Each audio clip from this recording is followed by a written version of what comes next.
Chapter 33. Bulai could decide on the fitness equipment, but when it came to gaming equipment, Bulai did not dare make any decisions. The way he saw it, Feng Zhao was still young. Youngsters lacked willpower. If Feng Zhao was addicted to gaming and did not do his job properly, resulting in a failure to complete his mission or a drop in quality, Bulai would be the scapegoat. Therefore, he had to consult his superiors about the gaming equipment. He could not make the decision himself. Bulai's men were efficient and had all the necessary equipment. The equipment, tools, and manpower were readily available. Installation was quick. That afternoon, the virtual projects department on the 50th floor gained a new 100-square-meter gym. Our own gym? Zuwen was excited. Sometimes, when he was tired from working, he wanted to move, but all he could do was hop a couple of times. Too many people went to the company's public gym, and he had to line up for reservations. As a tech nerd, he had a weak physique. His parents often told him to exercise more, not to spend all his time gaming and work. Exercise was the key to life. Now that his department had its own gym, he did not have to squeeze in with others. Actually, I applied to buy gaming equipment, Feng Zhao said. Zhu Wen's ears perked up and he asked expectantly, and then? It was rejected. Zhu Wen slumped back down. The higher-ups say that if we succeed with the second movement, they might agree, Feng Zhao continued. Then let's do it. Zhu Wen pumped his fists. He suddenly felt like he had found a new, shining goal in life. He was full of energy. To him, gaming equipment was more attractive than the prize money. Feng Zhao had already transmitted the detailed plans for the Polar Light project and assigned tasks to everyone. He did not restrict everyone's working hours and allowed them to do as they pleased. As long as there were no mistakes and they could complete the tasks according to the plan, it was up to everyone to decide how to allocate their time. The project team held a meeting every 3 days to tally up progress and resolve problems. That morning, Feng Zhao was running on the treadmill. The treadmill was responsive. Whether it accelerated or decelerated depended on Feng Zhao. The curly-haired dog followed beside Feng Zhao's feet. When Feng Zhao ran fast, the curly-haired dog followed suit. When Feng Zhao ran slow, the curly-haired dog slowed down and was not thrown off by the treadmill. Feng Zhao read the industry news as he jogged.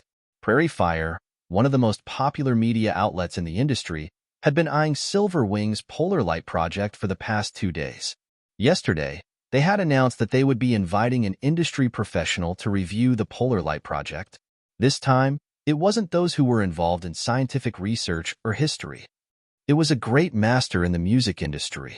Yes, a great master who liked to shoot off his mouth. He was indeed talented, but it was also true that he talked a lot. Professionals naturally analyzed from a professional point of view. Patry himself studied symphonies, and Feng Zhao's Divine Punishment was a symphonic structure. This was also why Prairie Fire had invited Patry on the show. What a perfect candidate for stirring up the topic. Patry didn't belittle Divine Punishment. On the contrary, he praised it from beginning to end. He analyzed every part of it and gave it a very high evaluation. Of course, he didn't forget to belittle some of his peers as well. As usual, it was uncomfortable not to incur hatred. Only when there were a few would it feel good. The show also sparked a lot of discussion. What surprised many was that Neon Culture and Tongshan True Entertainment also praised the epic song Divine Punishment on their official live shows. They didn't seem the least bit angry that their virtual idols had been pushed off the charts.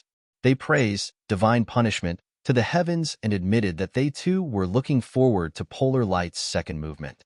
They speculated that it would also be an epic, on par with Divine Punishment. This kind of coverage wasn't limited to just Qian City.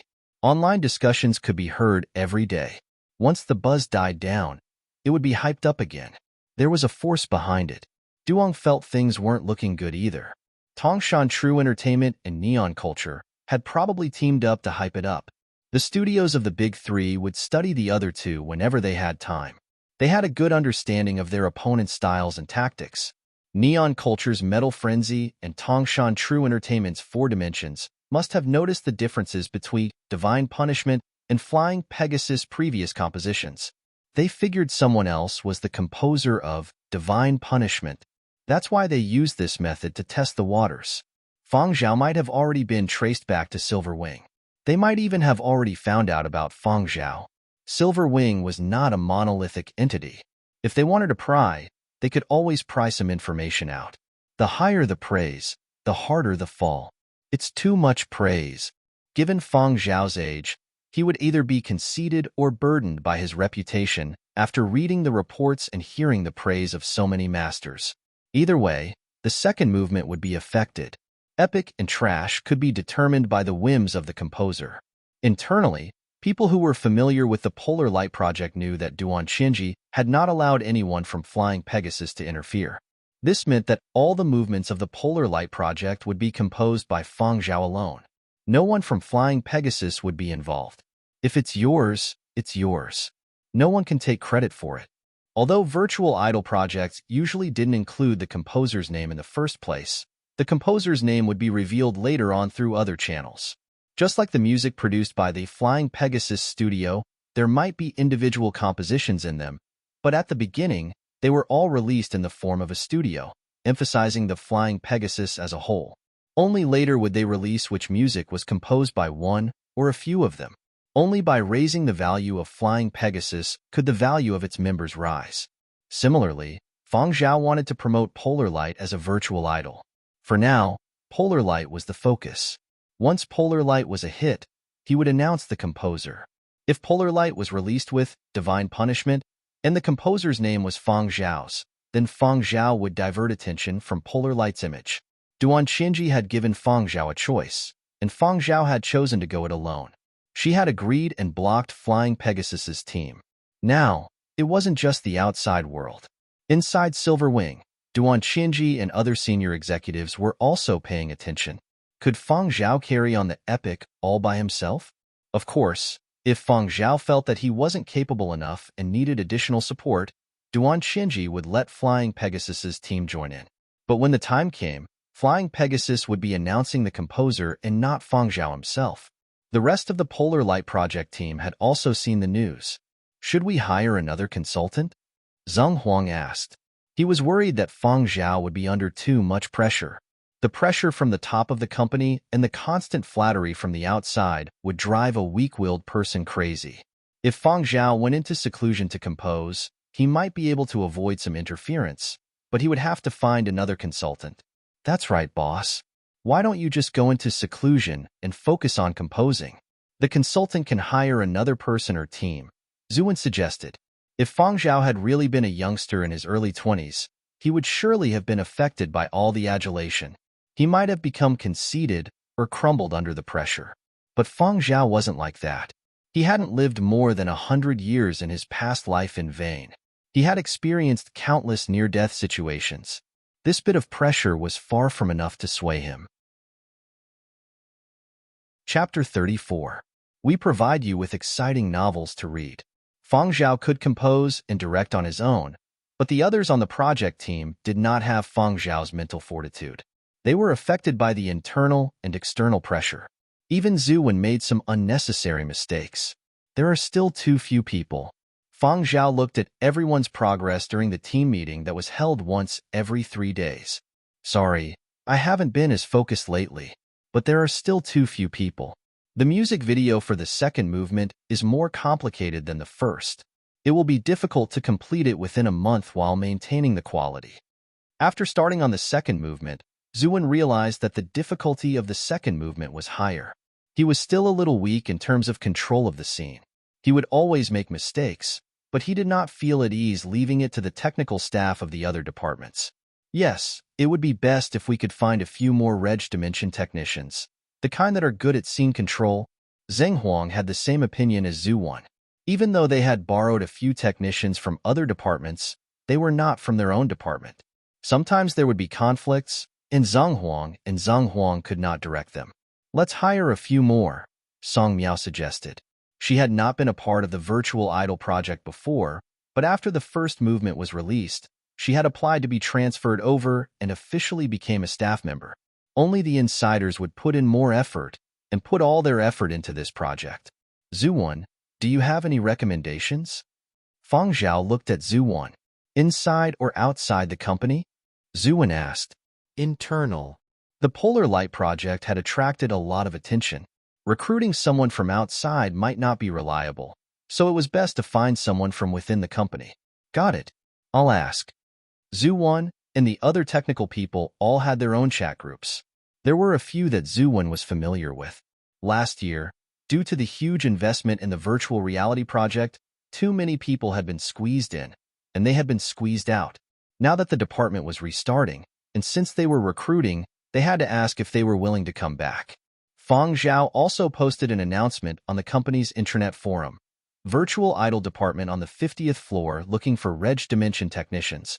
The announcement did not garner much response. Many people saw the announcement, but they were all in a wait-and-see state. Recently, there had been a lot of reports out there, and they had been too full of praises. If the second movement failed, they would be criticized even more harshly after it failed. When the situation was still unclear, they did not dare to make a rash decision. Can I change my career? Beiji asked his agent when he saw the announcement. The agent rejected the idea without a second thought. With your IQ, you should just sing. There are also many singers with high IQs. You think you're that kind of person? Beiji fell silent. Don't think too much. Go practice the new songs you got yesterday. I won't say anything if you help out on the 50th floor when you're free, but don't even think about changing careers. The Reg space technology is too difficult. Beiji's agent recalled his youth. At that time, he also wanted to be a Reg Dimension technician. Unfortunately, he didn't have the talent. Just looking at those codes gave him a headache. G. Poland had no intention of changing careers, but he had already cleared his schedule for the next 10 days. He left a message with his agent, saying that he was going to the Virtual Projects Department on the 50th floor to observe and learn. This time, his agent did not have any objections. For one, the epic incident had brought some attention to G. Poland. More importantly, G. Poland's acting had improved a little.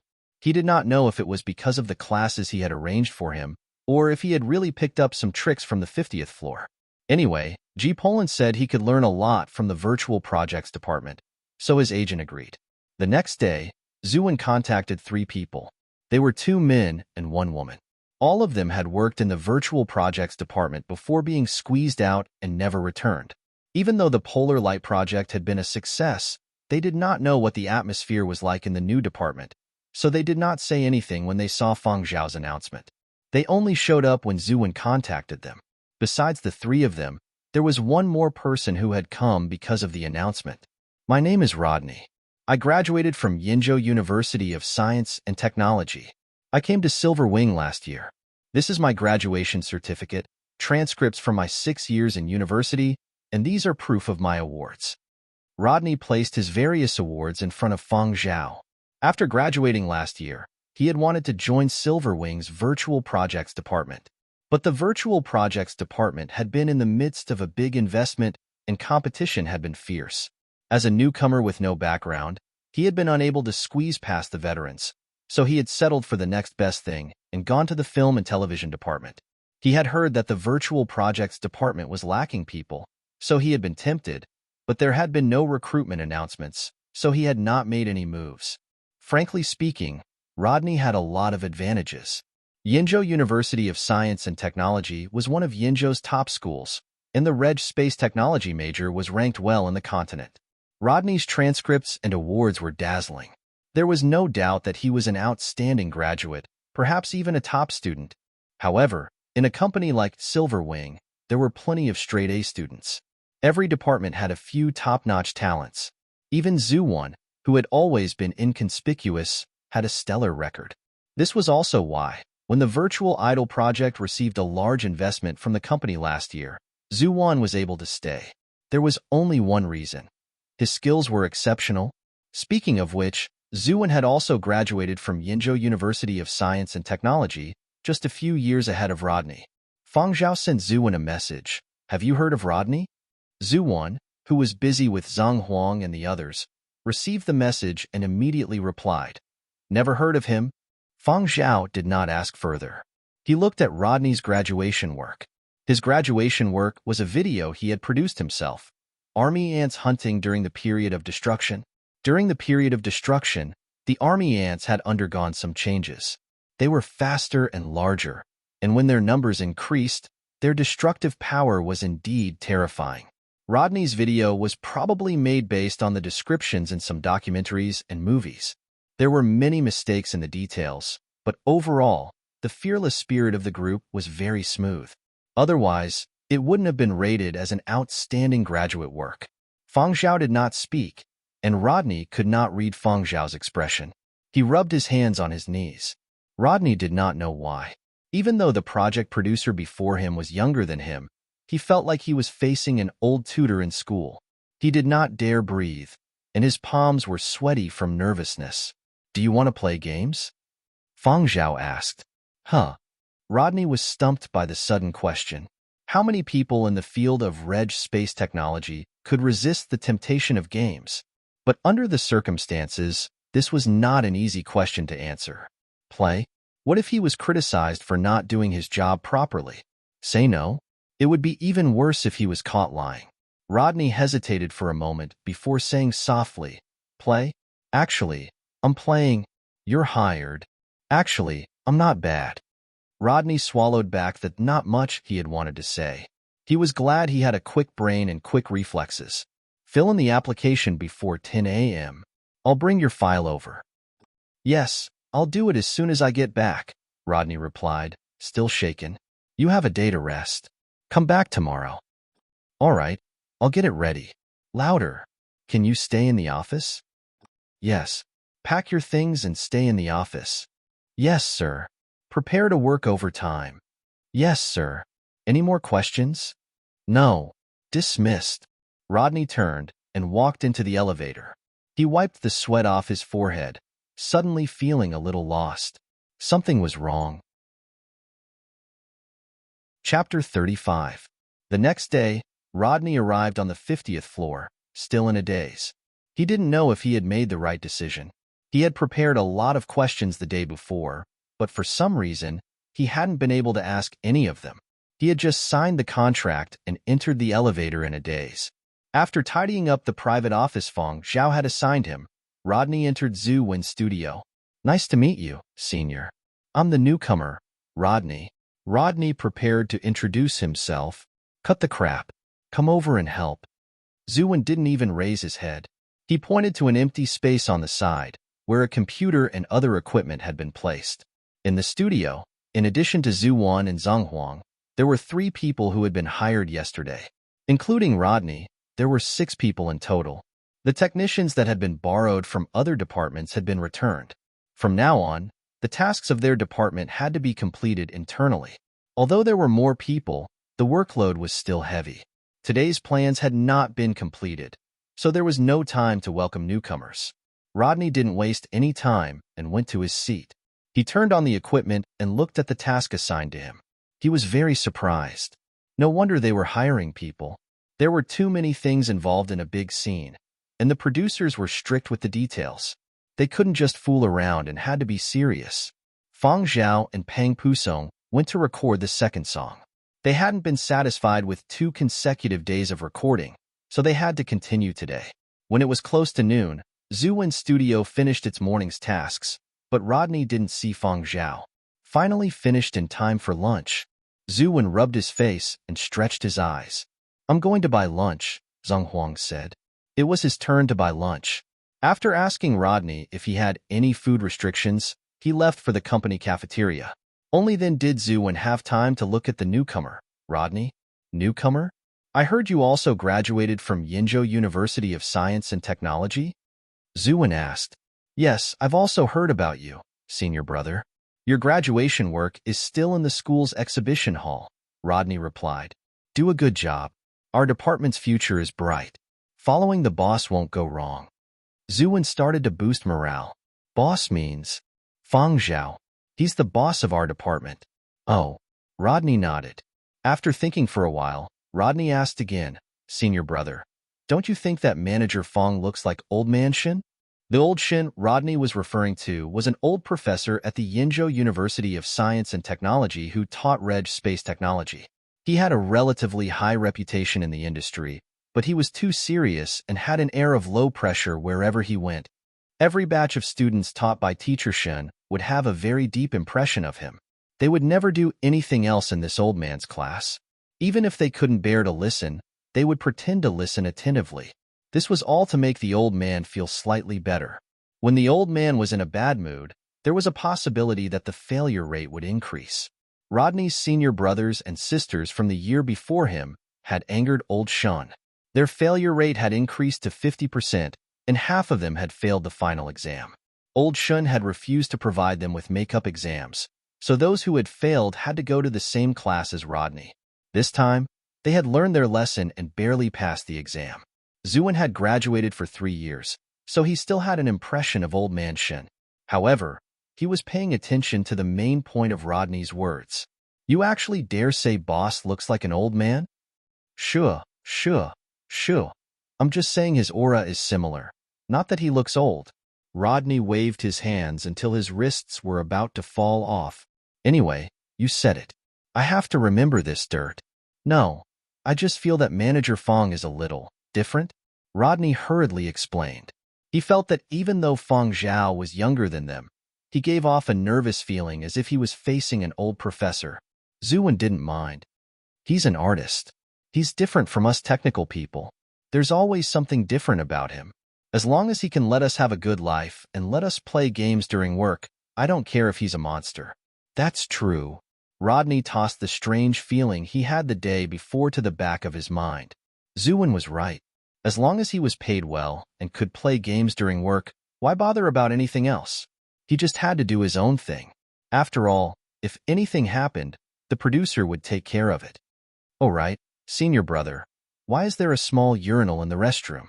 Does anyone in our department take care of kids?" Rodney asked. Zuin looked at Rodney as if he was an idiot. "That's not for you or kids. It's for dogs." "Oh." While Fang Zhao was adjusting Peng Pusong's vocals and Zuwan and the studio staff were working overtime, the demo for the second movement was in Duan Qianji's hands. Duan Qianji had told Fang Zhao to send a copy to her as soon as the demo was ready. She needed to check the quality. She spent half a day listening to the demo. It was just an incomplete, crudely produced demo, but Duan Qianji had been playing it on repeat all afternoon. She let out a long sigh and tapped her fingers on the table. Duan Qianji instructed her assistant, "Have Yi Hao and Wayne come up. We can start preparing for the next step." Zhu Zhen's eyes flashed with surprise. "Yes, sir. It's time to let the world know that Silver Wing can still produce a virtual idol. A true idol," Duan Qianji said, gazing at the distant sunset. "Boss, Master Glyphit seems to be asking about the Aurora project as well." Zhu Zhan reported the information she received today. Glyphitz was the former head of Silver Wing's virtual idol department and project producer. Silver Wing had spent a lot of money to hire this virtual idol master last year. He had produced a few virtual idols of some renown in his younger days, but he no longer worked as a producer himself.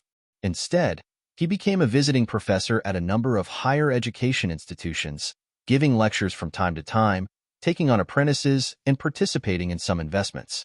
Last year, Silver Wing's generosity had moved the heart of this master, who had not personally worked on a project for a long time. Before the project had started, he had vowed that he would lift up Silver Wing's historically weak virtual projects, but reality had been a resounding slap in the face. Glyphitz had fallen ill after the project failed last year. He had been hospitalized for more than a year, but he still hadn't been discharged. Last year, Duan Qianji massacred all the participants of the virtual idol project, and Glyphitz was naturally angry. There were several students that Glyphitz had strongly recommended to the project team, but Duan Qianji had forcefully purged them. When Duan Qianji mentioned Glyphitz, Duan Qianji laughed mockingly. "That old geezer. He's anxious." Of course Glyphitz was anxious. Silver Wing's virtual idol project, which he had failed to lift, was showing signs of rising this year. Moreover, it was a hot topic in the industry as soon as it debuted. This was good for Silver Wing, but not good for Glyphitz. If the Polar Light project was a success, the reputation Glyphitz had built over the years would be tarnished. Chapter 36. The coastal city of Jingyang boasted several large sanatoriums. Jingyang had beautiful scenery, bright sunshine, and warm winters. Many people liked to recuperate in Jingyang. At the same time, in a sanatorium in Jingyang, Famed musician and virtual idol producer Master Glyphitz was sitting next to a floor-to-ceiling window in his room. This was usually the time of day when he was in the best mood, enjoying the Jinggang sunshine and peace. But today, Glyphitz was not in the mood for a warm sunbath that many people envied. Glyphitz frowned deeply as he read the message sent to him by his assistant. Standing next to Glyphitz was a former student. One of the students Duan Qianji had kicked out when the project failed last year. "Professor, has Silver Wing made a move yet?" the young man next to him asked. "Yeah." Glyphitz closed his eyes. He had to figure out what Silver Wing was up to. Glyphitz had been in charge of the project last year. He didn't fully understand Silver Wing's internal attitude, but he could guess at least half of it. Silver Wing had never placed much importance on virtual idols. This had been in place since the company's founding. Even now, Silver Wing didn't have a worthy virtual idol. Even if Silver Wing wanted to meddle in the virtual idol business for the sake of profit, it would take some time. At least, that was what Glyphitz thought. Glyphitz believed that the project's failure was Silver Wing's own internal problem, not his fault. But industry insiders, and those who didn't know the truth, were led by the media to believe that he was to blame for Silver Wing's failure last year. Ridiculous. Glyphitz firmly denied that he was to blame. He had even said in familiar circles, "No one can save Silver Wing's virtual idol project." 2 days after he said that, Duan Qianji got wind of it, and the entire virtual idol team was purged. The few students he had managed to get in were kicked out. Glyphitz's reputation was tarnished, and he became a laughing stock among his peers. But given that Silver Wing had never had a strong presence in virtual projects, many media outlets didn't dare say anything definitive. Whether it was due to Glyphitz or Silver Wing's own internal rot, there was no conclusive conclusion.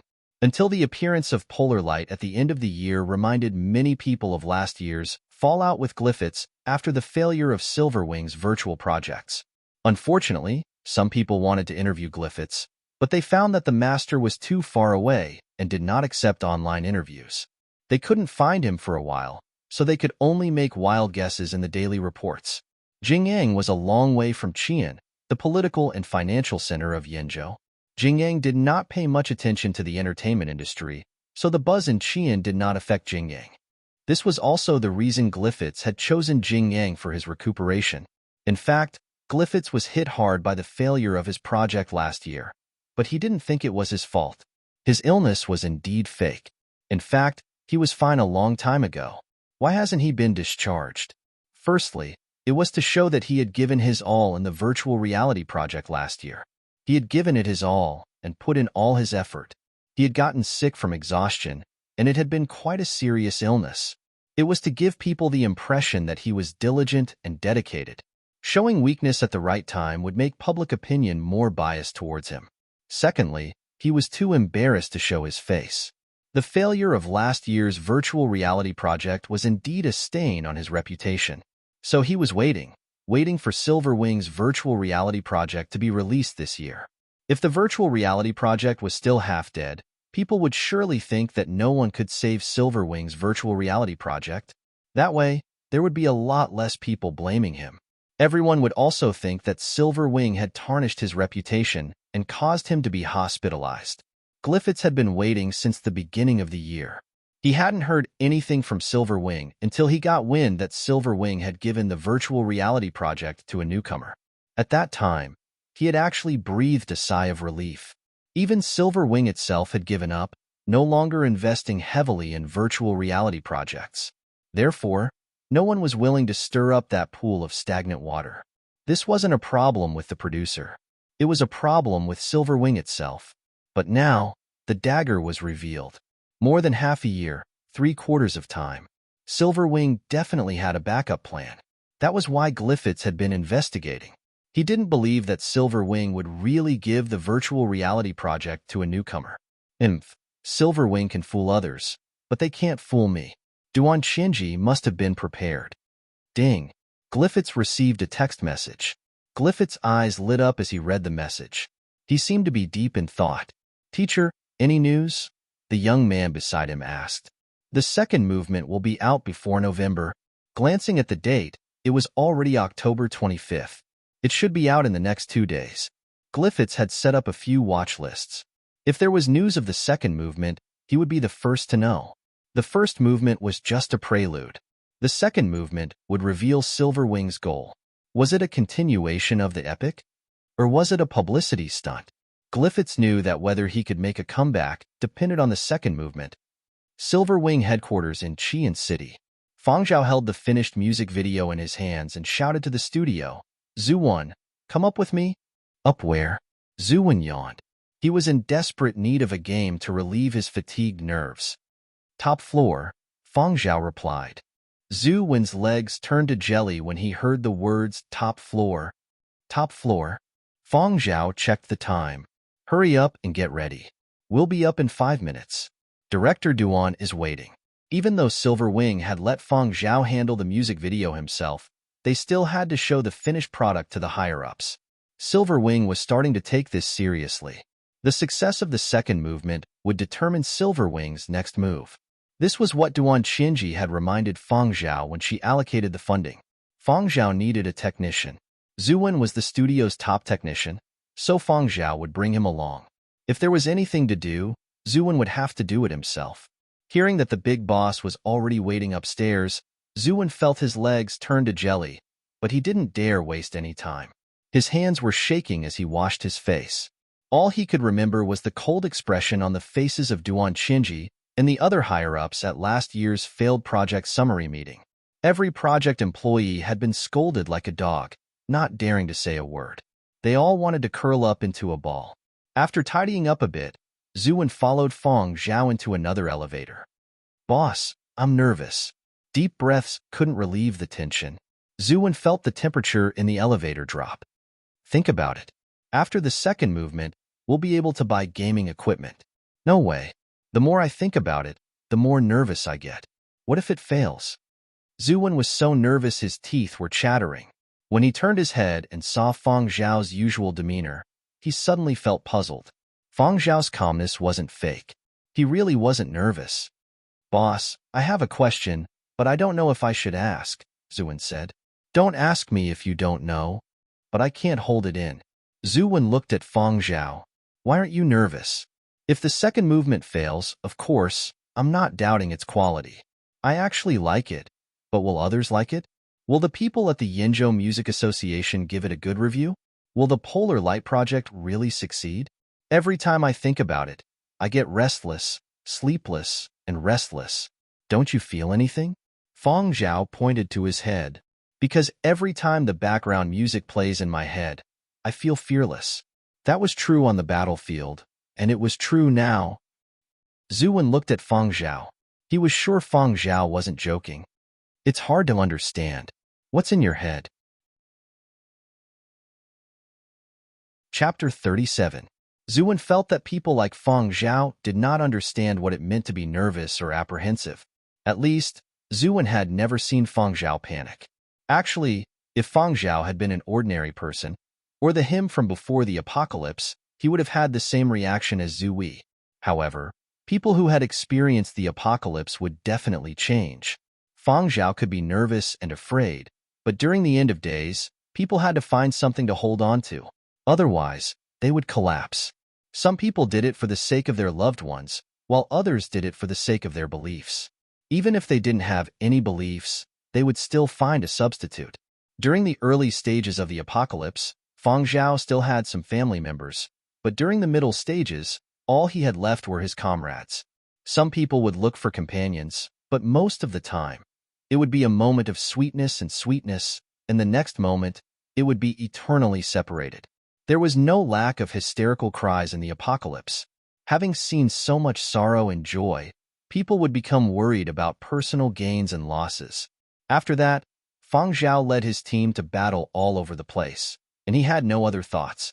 It was also the environment of the end of days that gave Fang Zhao an ability. It was as if his brain had been split into two halves. One half was used for thinking and controlling his body, while the other half, just as Fang Zhao had said to Zhuwen, the other half of his brain probably contained an orchestra. At first, it was a small orchestra that played bits and pieces from time to time. Later, it expanded into a large orchestra that was sometimes impassioned and sometimes heavy. Gradually, no matter what he did, some music would play in his head. It was like a kind of hypnosis, making him forget other emotions, forget nervousness, forget timidity, and prepare himself to die every time. Over time, he got used to it and became numb. Compared to what he had experienced in the post-apocalyptic era, this was nothing.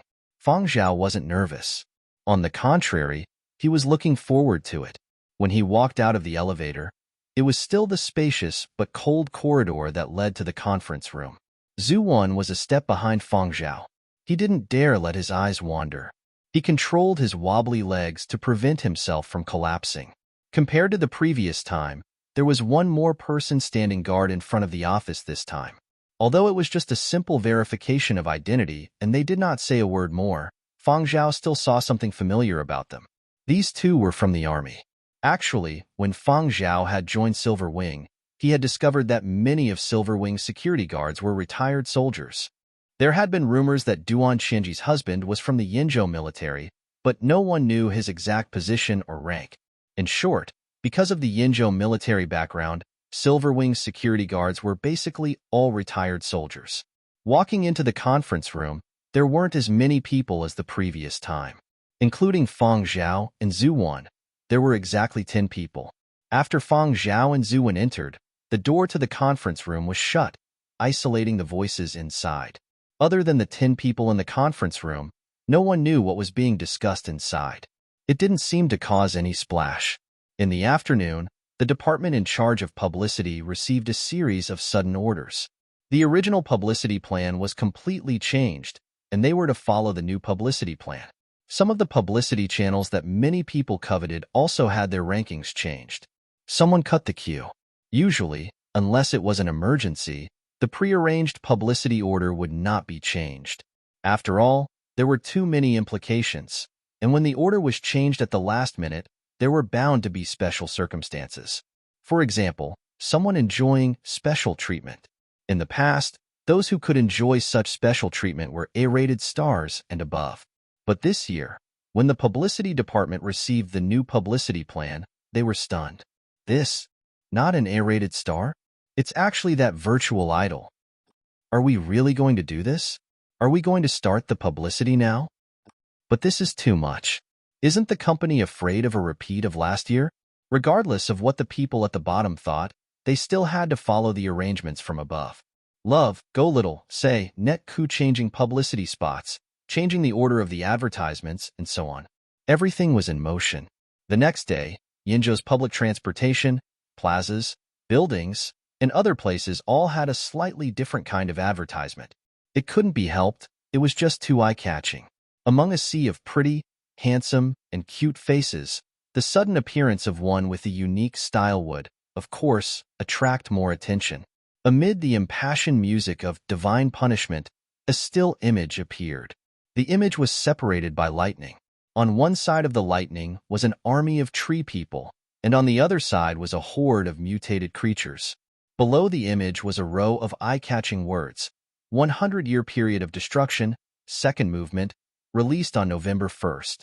The media, which had been waiting for Silver Wing's follow-up, was suddenly on steroids. They had expected Silver Wing to promote the virtual idol in advance, but they had not expected it to be on such a large scale. This level of promotion was comparable to that of an A-rated star, right? B-rated stars and below certainly could not enjoy this kind of treatment. Not only did it appear in real-life places with high traffic, but it also appeared on the internet. Was he really going all out? Who would have thought that Silver Wing would actually put so much effort into a virtual idol?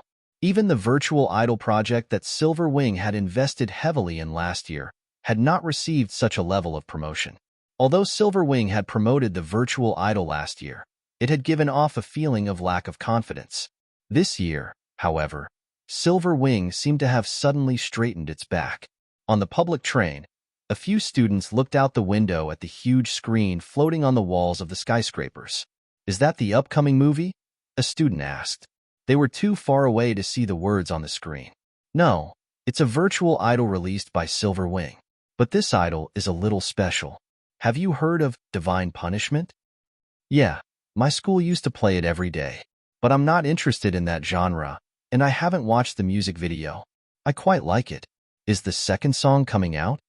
Another student did some online research. November 1st? Haha. Soon, soon. I hope the second song is also epic. Let me tell you, you have to use good headphones or sound equipment to listen to this kind of epic. Otherwise, you won't be able to hear it.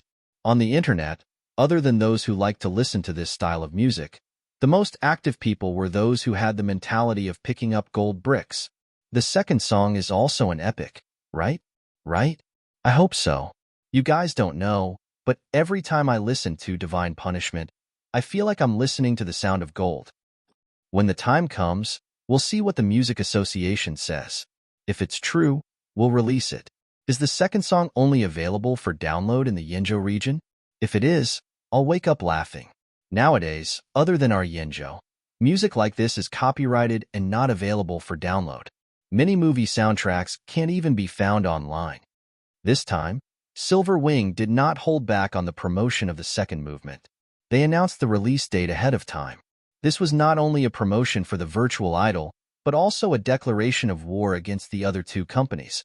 November 1st? I'll be waiting here. Fight me if you're not happy. The big boss of Tongshan True Entertainment, Song Shihua, sat in his office, silently pondering Silver Wing's true motive for taking this step. He did not believe that Duan Qianji would throw out an epic just to prove that Silver Wing could prop up a virtual idol. He was a businessman, and so was Duan Qianji. From a businessman's perspective, Song Shihua firmly believed that Silver Wing was after something big. What was it for? Suddenly, Song Shihua's fingers froze. His pupils constricted and his cheeks twitched. He was doubtful and in disbelief. Every word was squeezed out of his mouth. Could it be for next year's release of Battle of the Century? Other than that, he couldn't think of any other reason. Battle of the Century was the most anticipated game in the world, bar none. It was the game that gamers around the world had been anticipating for close to a decade. And the game was set during the 100-year period of destruction. And the production company of Battle of the Century had already said that Battle of the Century would only be endorsed by one virtual idol in each continent. The endorsement fee was secondary. What was important was the impact the endorsement would bring. That was global. Silver Wing wanted to use that tree to compete for the Battle of the Century endorsement? What a joke. Based on that tree. Chapter 38. It had to be said that Song Shihua had guessed Duan Qianji's intentions. Why had Silver Wing invested so much money and manpower on virtual idol projects last year? Supporting a virtual idol to prove itself was one reason. Another reason, from a business perspective, was the endorsement deal for Battle of the Century. Battle of the Century's production company, Fiery Bird, produced a game every 10 years. Each game lasted 10 years.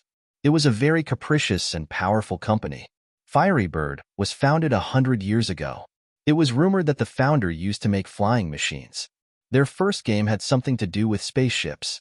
That year, it had taken the world by storm. For 10 years, it had never fallen out of the gaming world's top 3 most popular games. 10 years later, Fiery Bird released a second game. Its popularity almost duplicated that of the first game. Duan Qianji wasn't sure. She didn't play games, but she knew that the legend game Fiery Bird released 9 years ago had netted more than 100 billion in net profit. No one knew the exact figure from Fiery Bird, but it would definitely not be less than 100 billion. This was only the income from the game itself and did not include the derivative products. Even so, it was enough to make many people jealous. Many people wanted a piece of this big cake. Furthermore, every celebrity that had been endorsed by Fiery Bird in the past 100 years had become very popular and famous on a global scale. Why did Neon Culture and Tongshan True Entertainment, of Yenzhou's Big Three, seem to be better than Silver Wing? Virtual idols were definitely the main reason. When it came to real celebrities, Silver Wing would not lose. But when it came to virtual idols, Silver Wing was a disappointment. Previously, Neon Culture and Tongshan True Entertainment had both had virtual idols win endorsements for Fiery Bird. Because of this, in terms of global influence, Neon Culture and Tongshan True Entertainment were slightly stronger than Silver Wing. Virtual idols were a force to be reckoned with. This was something Duan Qianji had always wanted to change. Silverwing had to release a sufficiently well-known virtual idol to overcome this predicament. But Duan Xinji hadn't told Glyphitz or anyone else about her plan. Maybe there were people in the company who had guessed Duan Xinji's intentions but didn't say anything. They didn't have the confidence, and Silverwing didn't have a virtual idol that could compete for the endorsement deal. It just so happened that Fiery Bird's 10-year anniversary was approaching. Last year, they had announced the name and background of their new game, Battle of the Century, set during the period of destruction. Other than that, Duan Xinji had also found out through her own means that Fiery Bird had invested even more into Battle of the Century than Legend. From a businessman's point of view, the greater the investment, the greater the projected income. Tongshan True Entertainment had clearly used Miyu, a popular virtual idol among young people, as an endorsement candidate. Last year, Glyphitz had led Silverwing's virtual idol team to produce a female virtual idol, just like Miyu. She had perfect looks and a voluptuous figure. Unfortunately, the market did not accept it.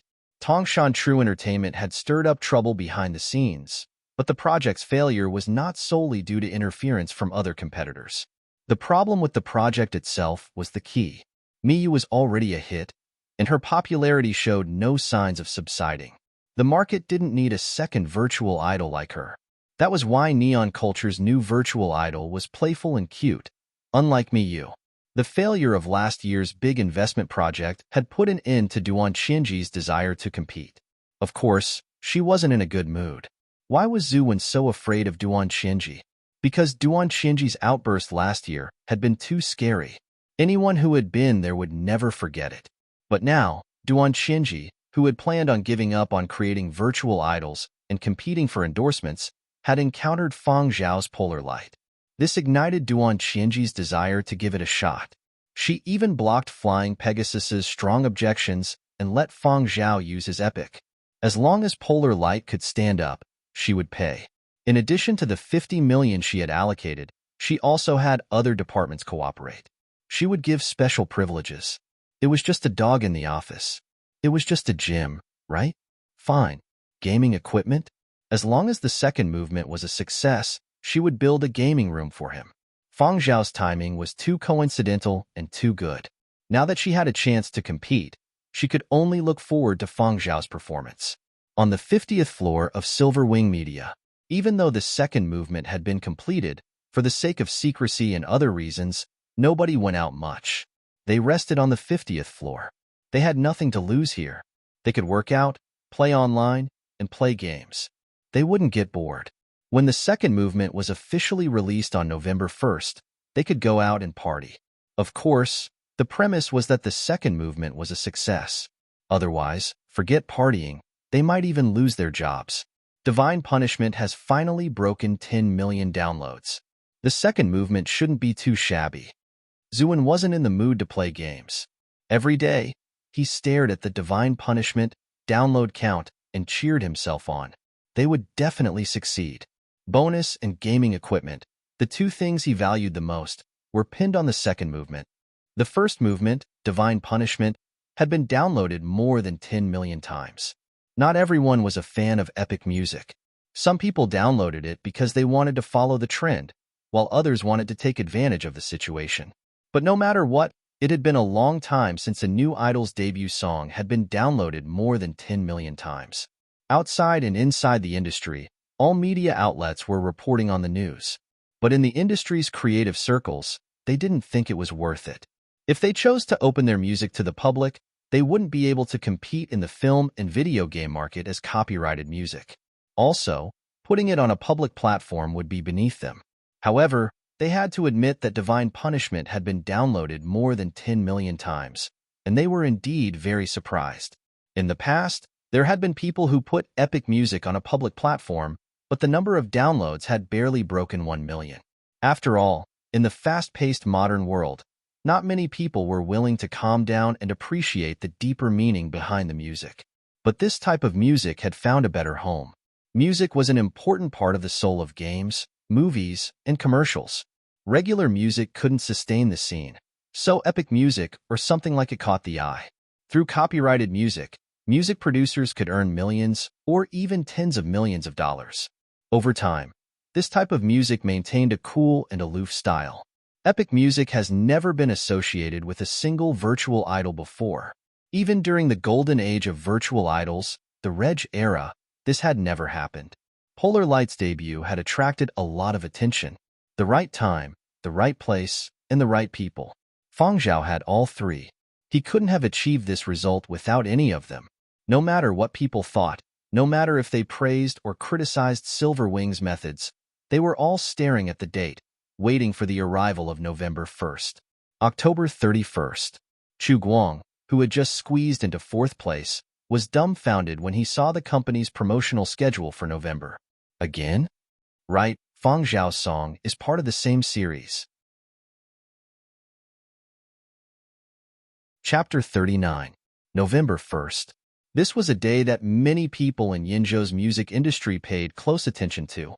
It was also a time that a portion of the entertainment industry paid close attention to. Could Silver Wing maintain the quality of the first movement?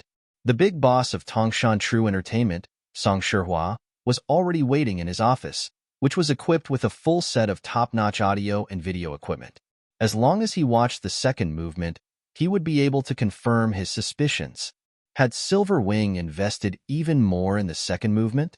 If that was the case, then it was obvious that Silver Wing wanted to use Epic to promote Polar Light, the virtual idol, to compete for the game's endorsement deal. 8 o'clock.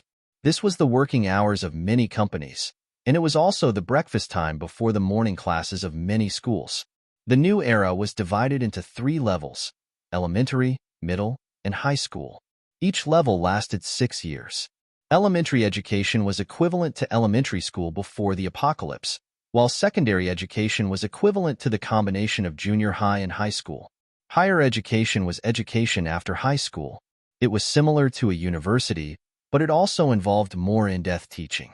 At this moment, many students from Qi and city's secondary education schools were biking or taking public trains to school, heading straight for the school cafeteria. The welfare of new era schools was not bad. The food was good and cheap. Rushing to school for breakfast in the morning, then rushing to class was a daily routine for many students who did not live on campus. At this time, regardless of whether the students lived on campus or not, they all ran to the cafeteria one after another. Qi and City Number 1 Secondary School, North Point Cafeteria. Every day at this time, the big screen on the wall would play some fast-paced and powerful songs to refresh the students. Places like the middle school cafeteria were noisy to begin with, so the soothing songs could not be heard at all. They might have long been drowned out by the noise, leaving only a few unclear tones. November was the time when the majority of Yinzhou's secondary education schools welcomed their midterm examinations. Schools placed a lot of importance on these kinds of large-scale examinations. The students sitting in 2s and 3s eating breakfast in the cafeteria were complaining about their studies, homework, life, and budding relationships. Some people were drinking soup while replying to their classmates. From time to time, they would glance at the big screen in the cafeteria to see if there were any videos they liked. It's the same thing every day. I can guess what's next even with my eyes closed. In the era of high-tech network communication, people already knew too many things when they were still young. The more they grew up, the more they felt that there were fewer and fewer things that made them feel fresh. The videos and songs on the big screen might have been interesting at first, but boredom would come quickly. How long had it been? They were already impatient. The person who was about to stop looking at the screen suddenly heard the exclamation of the classmate beside him. "Look, the aurora. Where is it?" Someone looked around. Big screen. Oh right, I almost forgot. Today is the 1st of November. The second song of Polar Light is coming out. The media had once done an investigation and found that the students who accepted divine punishment the most were middle school students, not advanced education schools. Although students in the middle education period were at a restless age, they were not as impetuous as students in the higher education period who were close to the edge of society. It was also a more sensitive period of time. Perhaps it was because of this that they were more easily moved. November 1st, 8 a.m. The second movement of the 100-year period of destruction series was released online. At first, the overall color of the image was gray, but the image was very clear. The screen in the cafeteria was big enough.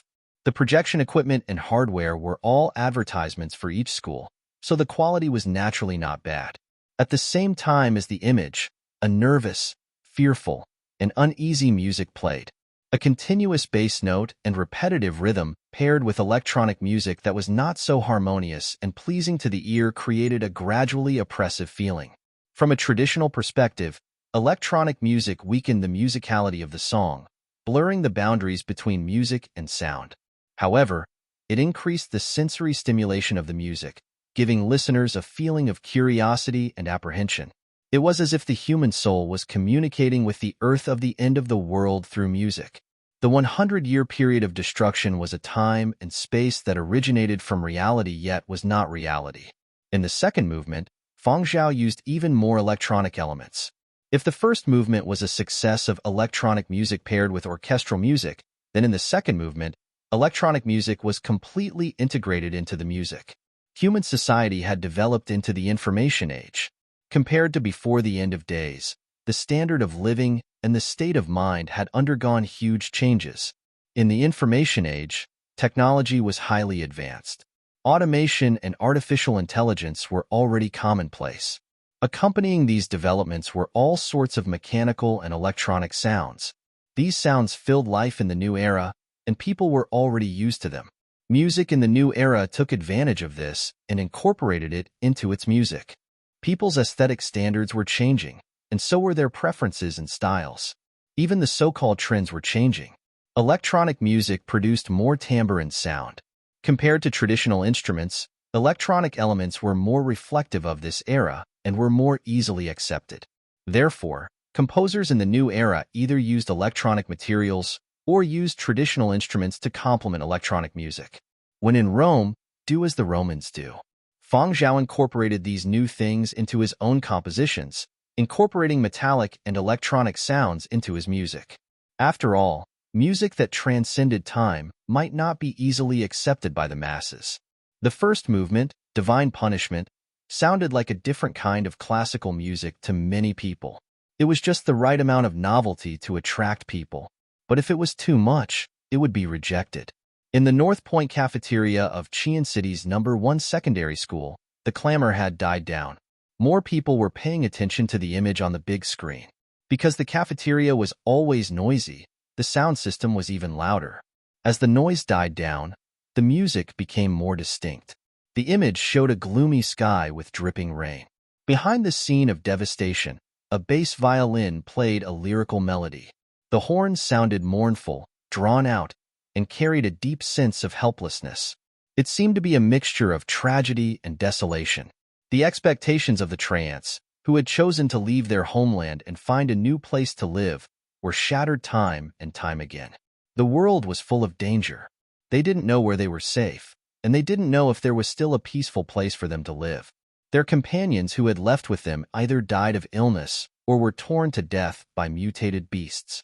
The Trance were riddled with scars. Disappointment, boredom, and decadence permeated the air. To them, life was at its lowest point. Their original conviction to find a new place to live had given up in the face of cruel reality. Long-term feelings of fear and helplessness were about to swallow their consciousness. The classical style of loss and numbness conveyed the emotions of despair and terror. The low harmonies were set off by the somewhat gloomy orchestral music, pressing forward step by step. There seemed to be a voice whispering in their ears, "Do you see that?" The low harmonies carried with them the tension of an undercurrent of danger. It spoke of the coldness and ruthlessness of the end of the world and the powerless wailing of life. The figure at the front of the trance had many scars on its body.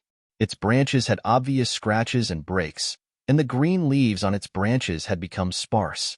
It was a sorry sight. In front of them was a hillside. On the hillside were the figures of some bloodthirsty and evil beasts. Behind them were the tribes that had been dealt a heavy blow by the cruel reality. Behind the heavily colored image was the gentle sigh of a bass string. It seemed that everything would end with this sound. Look, the world is already like this. There is no hope. Give up, don't go forward. Find a place to hide and pray that your luck can last long enough. Live one day at a time. The surreal image mixed with the orchestral and electronic music created a grand sense of absurdity. It carried with it the repeated powerlessness of struggle.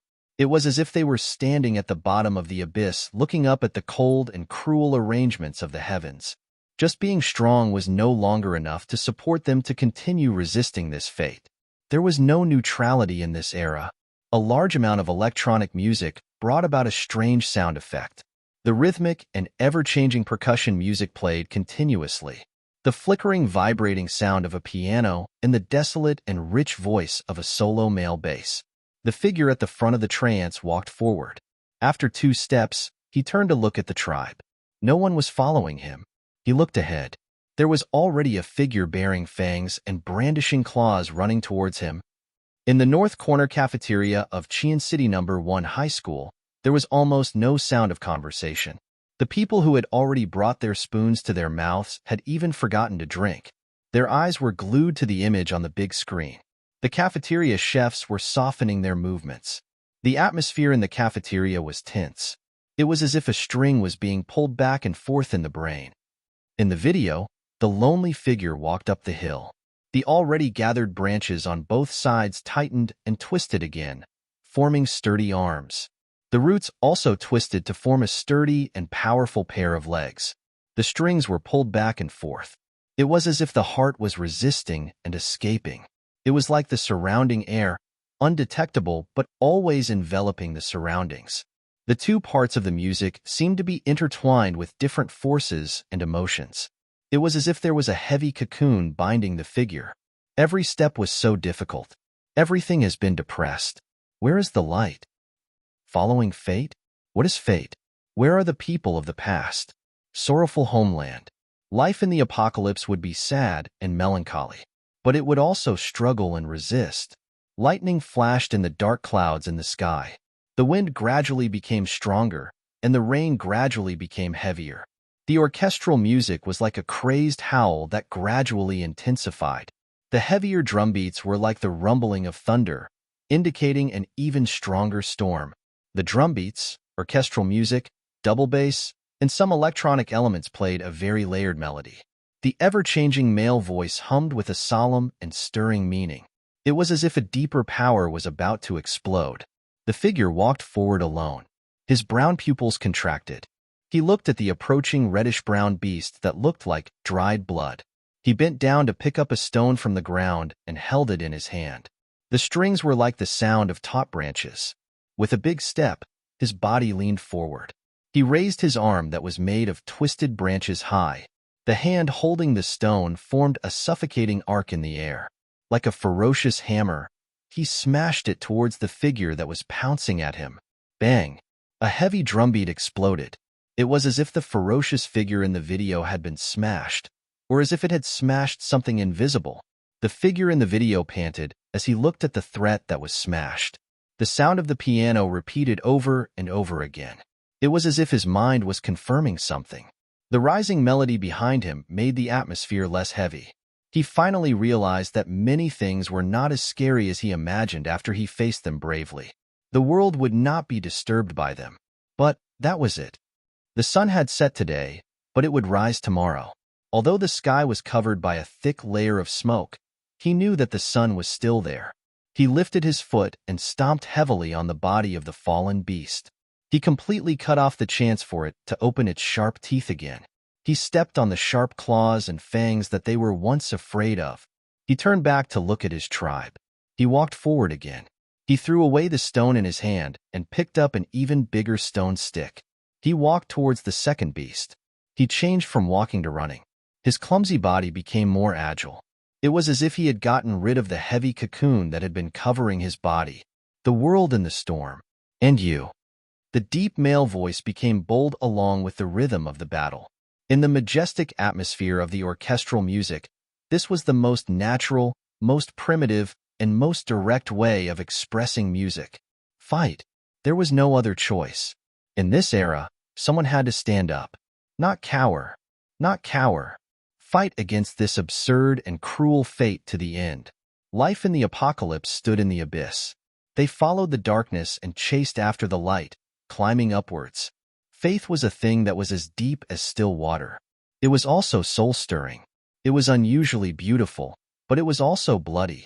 Under the fusion of the epic orchestral arrangement and electronic sound, apart from the tension and momentum that could topple mountains and overturn the seas, there was also a sudden surge of untamed hostility. Music and images were a temptation that no matter which era it was, no one could resist. The electronic music elements were perfectly integrated into the grand orchestral system. The image combined with the sound. Everyone who saw and heard it felt as if someone had suddenly put a block of ice on the back of their neck.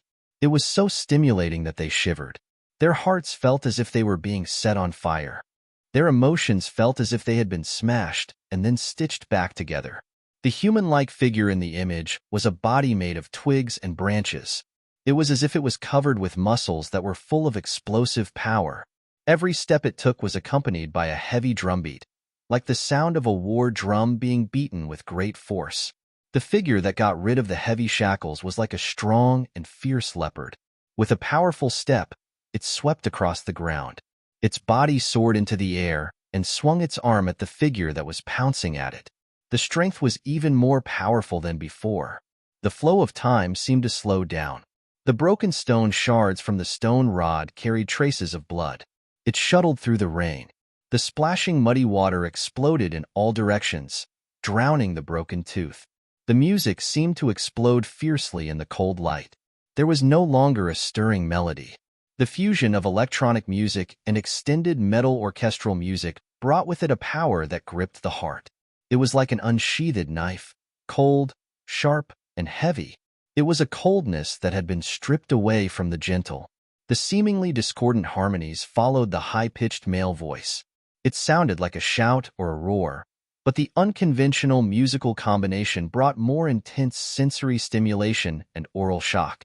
More instruments were added to the mix, and the music reached its climax through superposition.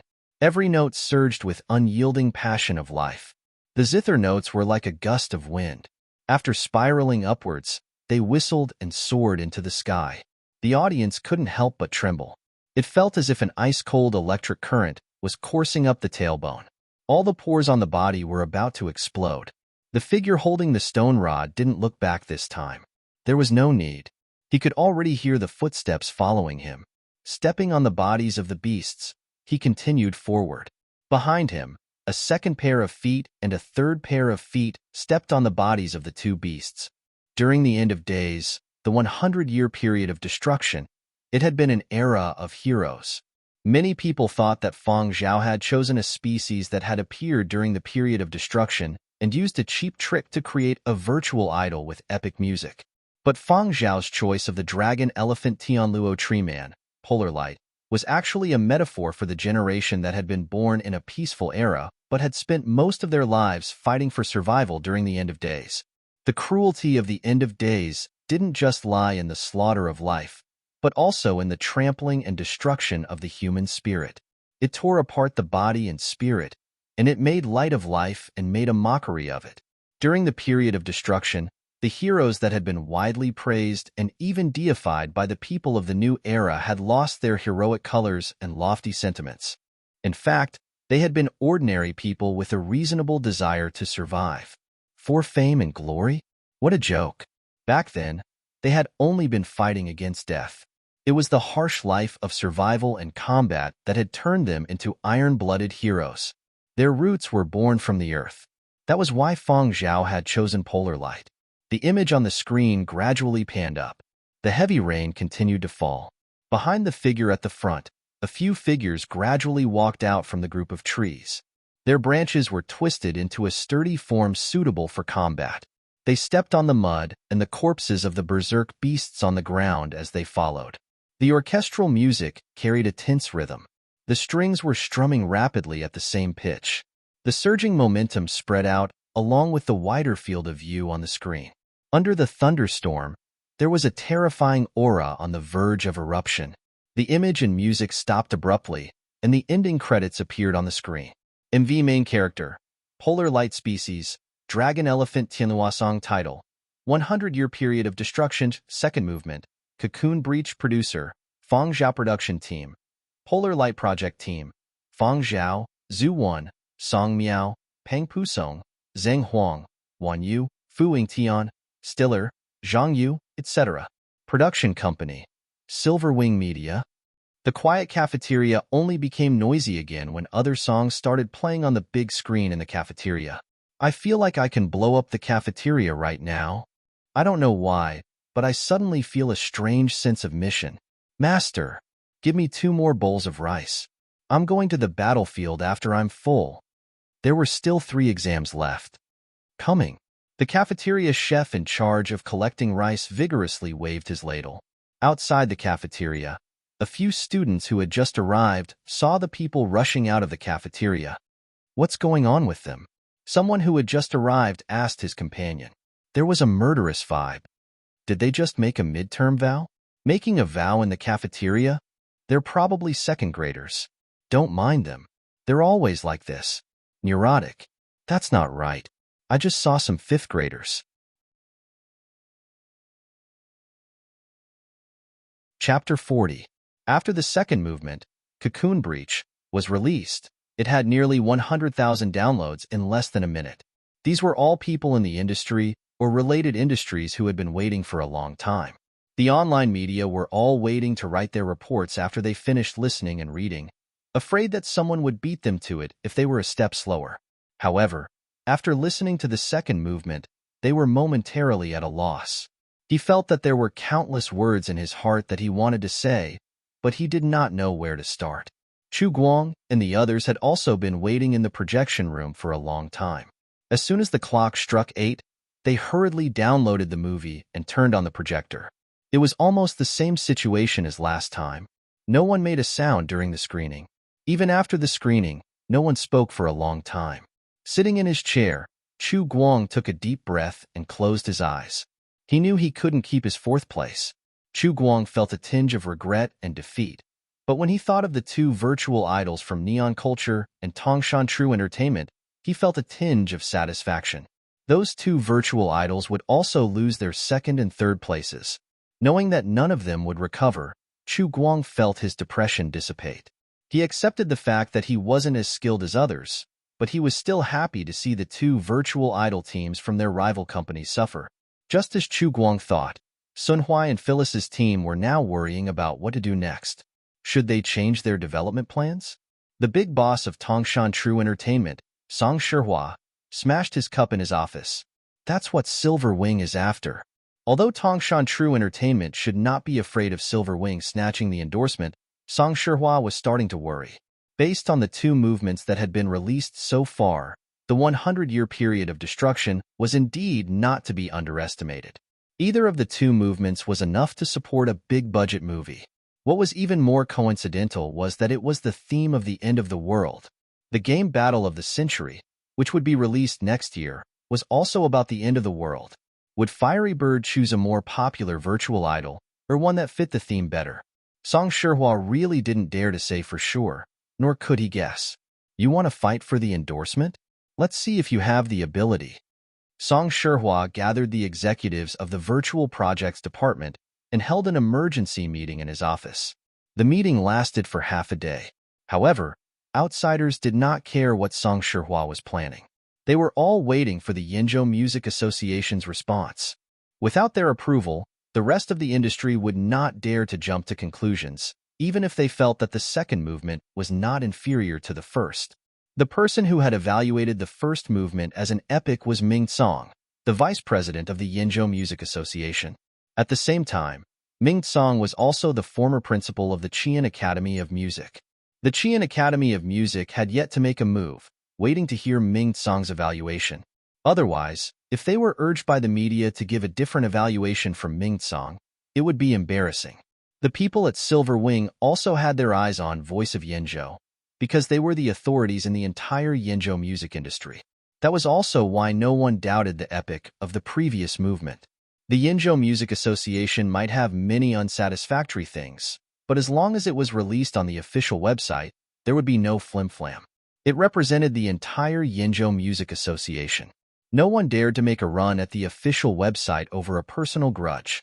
If they wanted to make a run at the association, they would do it elsewhere, such as accepting an interview from the media. On the 50th floor of Silver Wing Tower, besides Fang Zhao, the rest of the Polar Light Project team was staring at Voice of Yinzhou. Why isn't it out yet? It's almost 9. The last time it came out around this time. It shouldn't be any slower this time. I'm nervous. Zhu Wen stared at the screen, his hands clasped together, his thumbs circling each other. He no longer cared about the number of downloads. What he cared about was the final evaluation from the Music Association. If the number of downloads went up but the evaluation was not high, it would not be a complete success. Glancing at Fang Zhao, who was calmly surfing the web, Zhu Wen wanted to ask something, but he closed his mouth again. Forget it. Who knew what background music was playing in Fang Zhao's head? After 9 o'clock, Ming Tsang's much-anticipated evaluation did not come. Instead, the other deputy chairman of the Music Association, Dina, did. Chairman Ming is a little agitated, so I came out first. Dina's smiling face appeared on the official website of Voice of Yinzhou. Dina's words confused many people. Why was Ming Tsang so agitated? It was just listening to a song. Was there a need to be so agitated? However, Dina's ranking was not lower than Ming Tsang's. In terms of seniority, Dina was Ming Tsang's senior and belonged to the older generation of artists. Having this person's evaluation was even better. Dina usually did not evaluate the work of a newly debuted idol. Only a few big-name stars or songs that were more widely sung could be evaluated by this senior. However, Polar Light's case was a little special. After all, Ming Tsang had given the first movement an epic evaluation. Dina's curiosity had been piqued. He was also waiting to hear the second movement that day and was willing to come out and give his evaluation. All the media in the industry perked up their ears, afraid to miss the evaluation of this senior who was over 100 years old. Many people have asked me whether the second movement of the 100-year period of destruction, Cocoon Breach, can be evaluated as an epic. As for this question, everyone's ears perked up even more. Let's put this question aside for now. Let's talk about epic, Dina said unhurriedly. The media, who had been preparing to intercept the crucial information for publication. People who knew Dina well wanted to roll their eyes. This old man was still the same as always. He would take a detour midway through his speech, and no one knew when he would come back to it. He was just toying with people. Dina did not care what others thought. He kept to his own pace. The smile on his face faded as he began to explain in a more serious manner. Epic can be traced back to a time before the period of destruction. Whether it was the early art of singing or the folk songs that were passed down through the generations in the royal court, military camps, and public gatherings, they were all forms of epic. After the period of destruction, in the early years of the new era, there were many epics that praised the 100-year war. However, as time went on and life became more stable, no one listened to them anymore. Nowadays, as long as it is something that can stir people's emotions, it is easy to call it epic. But many people forget that in the earliest days, epics were created to praise heroes. Following that, this senior explained the history, development, and changes in modern styles of the epic from various professional perspectives. Everyone in the media looked like they were suffering from constipation. They could not help but urge him in their hearts. Can't you be more straightforward? Come up with a conclusion before explaining, so that we can publish our articles.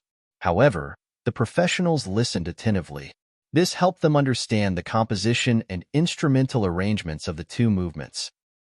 Life itself is a process of falling and getting back up again and again. The second movement also starts with depression and then lifts. Its purpose is to make use of the flow of musical notes to give people hope amidst the heaviness. Another thing worth mentioning is that the second movement, which is less than 4 minutes long, has hundreds of tracks of virtual instruments and audio. The arrangement and the use of vocals are all very skillful. From this, it can be seen that behind the second movement, there was a very skilled symphony mixer and electronic music arranger. However, I do not recognize the skills of those I am familiar with. I am also very curious about this.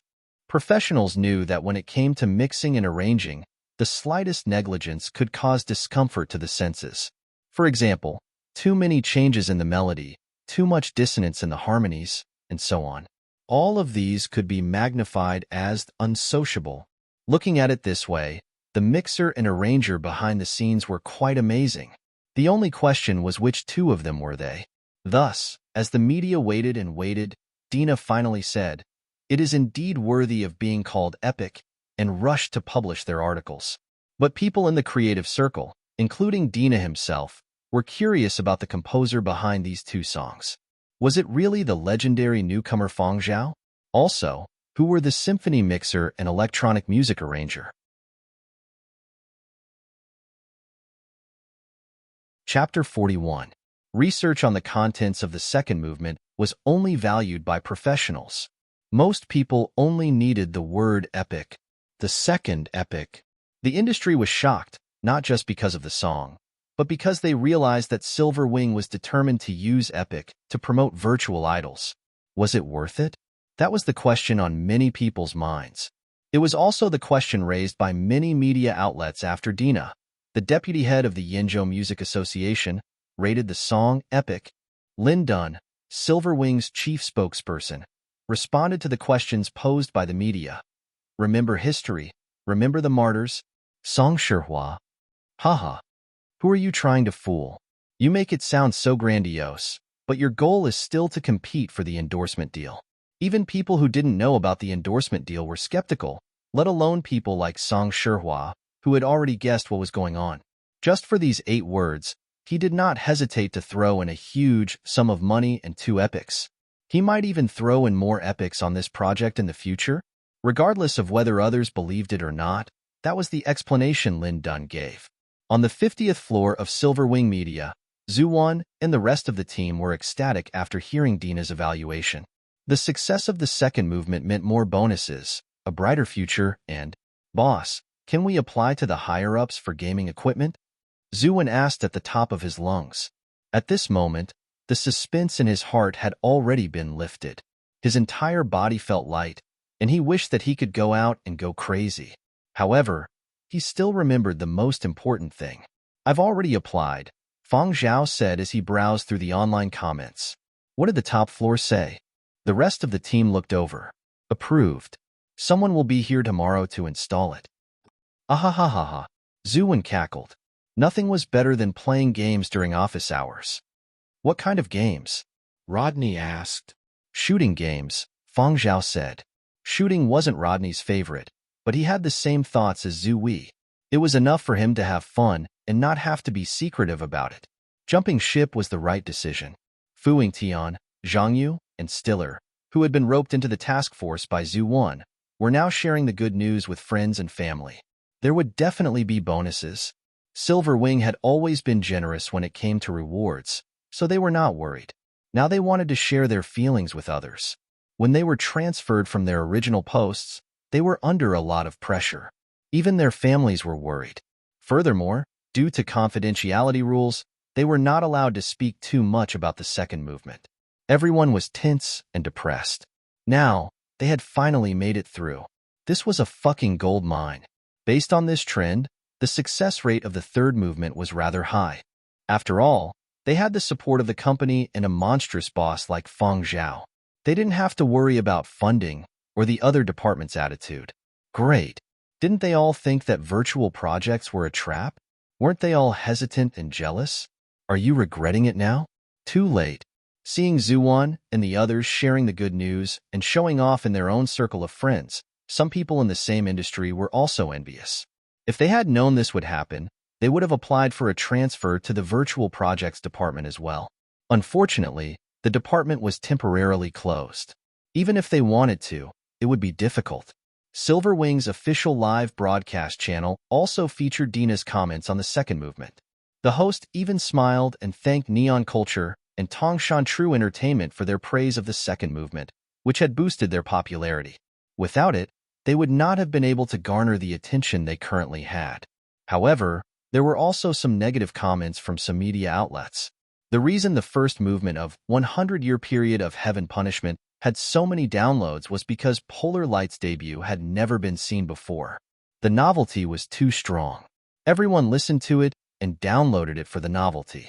But when the second movement came out, the novelty wasn't as strong. Epic, no matter how high its style was, could only be regarded as a relatively niche style in the music industry. It did not conform to the popular style of the general public. There should not be many people in modern society who could understand it. At most, they would listen to it when watching a big-budget movie. Another analysis was that when the first movement was released on the public platform, many people would download it as a bargain. But when the second movement came out, people would feel that the price had depreciated. Not as many people would buy it this time around. It wasn't just one media outlet that thought so. Rare goods were expensive. Too many of them made them worthless. Some copyrighted music studios called for Silverwing to stop before it went too far. What they were trying to say was, don't let the download numbers drop and embarrass the copyrighted music industry. Don't let the epic depreciate as well. However, while these people were complaining, there was another group that was attracting attention. People who paid attention to intermediate schools noticed that there had been a sudden trend on many campuses. Many people were listening to Cocoon Breach. Some listened to Divine Punishment and Cocoon Breach together. They listened to it after waking up in the morning, after breakfast, before problem solving, and even during breaks. Recently, they had been in high spirits. At first, they thought that it was just the students in the second year who were emotionally sensitive and jumpy. But later, they realized that this phenomenon wasn't only limited to the second year. There were many in the other grades as well. Especially when the midterm exams were approaching, this demonic wind was particularly fierce. Many school teachers were puzzled. They really didn't understand the minds of high school students. Because of the high school phenomenon, some media outlets had reported on it. Silverwing was also helping to hype it up. But soon, Neon Culture and Tongshan True Entertainment started to fight back. Yu and Andy Leo team up in Return from Peril. Melancholy Prince Andy Leo turns into a tough guy and fights for justice. Rumor has it that Yu will be disfigured in the film. A barrage of news reports brought up the topic of Silverwing, but it was quickly overshadowed by Yinzhou's two biggest virtual idols. In the new era, virtual idols were the same as real idols. Both could star in movies. The only difference was that one was computer-generated, while the other was performed by a real idol. What? Yu will be disfigured? How can my invincible beauty, Yu, be disfigured? Project team, please explain. Begging for Andy Leo's tough guy photo. A collaboration between a good-looking man and a beautiful woman was always exciting. But Duan Qianji hadn't expected Neon Culture and Tongshan True Entertainment to choose a collaboration. Yu and Andy Leo were Tongshan True Entertainment's and Neon Culture's most popular virtual idols. In terms of virtual power, Silverwing couldn't compete with Yu and Andy Leo in terms of fanbase. Everyone had to admit that. But Duan Qianji wasn't in a hurry. She didn't ask for more publicity to counterattack. She was waiting. Song Shihua was delighted to see that the online discussion of Polar Light and Cocoon Breach had died down. He sat in his office, sipping a glass of wine. Although Tongshan True Entertainment and Neon Culture were competitors, virtual idol endorsements were supposed to be between the two companies. Silverwing wanted to poke their noses in? Let's see if they got it right. Look, as long as they could hype up the virtual idols, Polar Light, Cocoon Breach, and Epic would all be sidelined. He wanted to show the people at Silverwing what it meant to be a real popular virtual idol. What was the difference in power? Peril Rebirth was a movie he had planned long ago.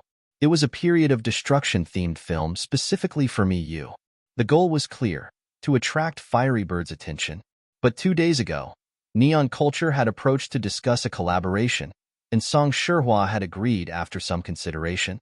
No matter what, he had to squeeze Silverwing out first. He had a hunch that if Polar Light really rose to prominence, they would be under unprecedented threat. Neon Culture must have sensed this, too. That was why they were discussing a collaboration to suppress Polar Light's rise. As he contemplated his next move, Song Shihua's comms device buzzed. He glanced at it. It was an urgent message. The sender was one of the company's vice presidents. Normally a steady man, he seemed to be in a hurry. Something happened? Song Shihua quickly opened the message. Old Song, watch voice of Yinzhou. Ming Song has spoken.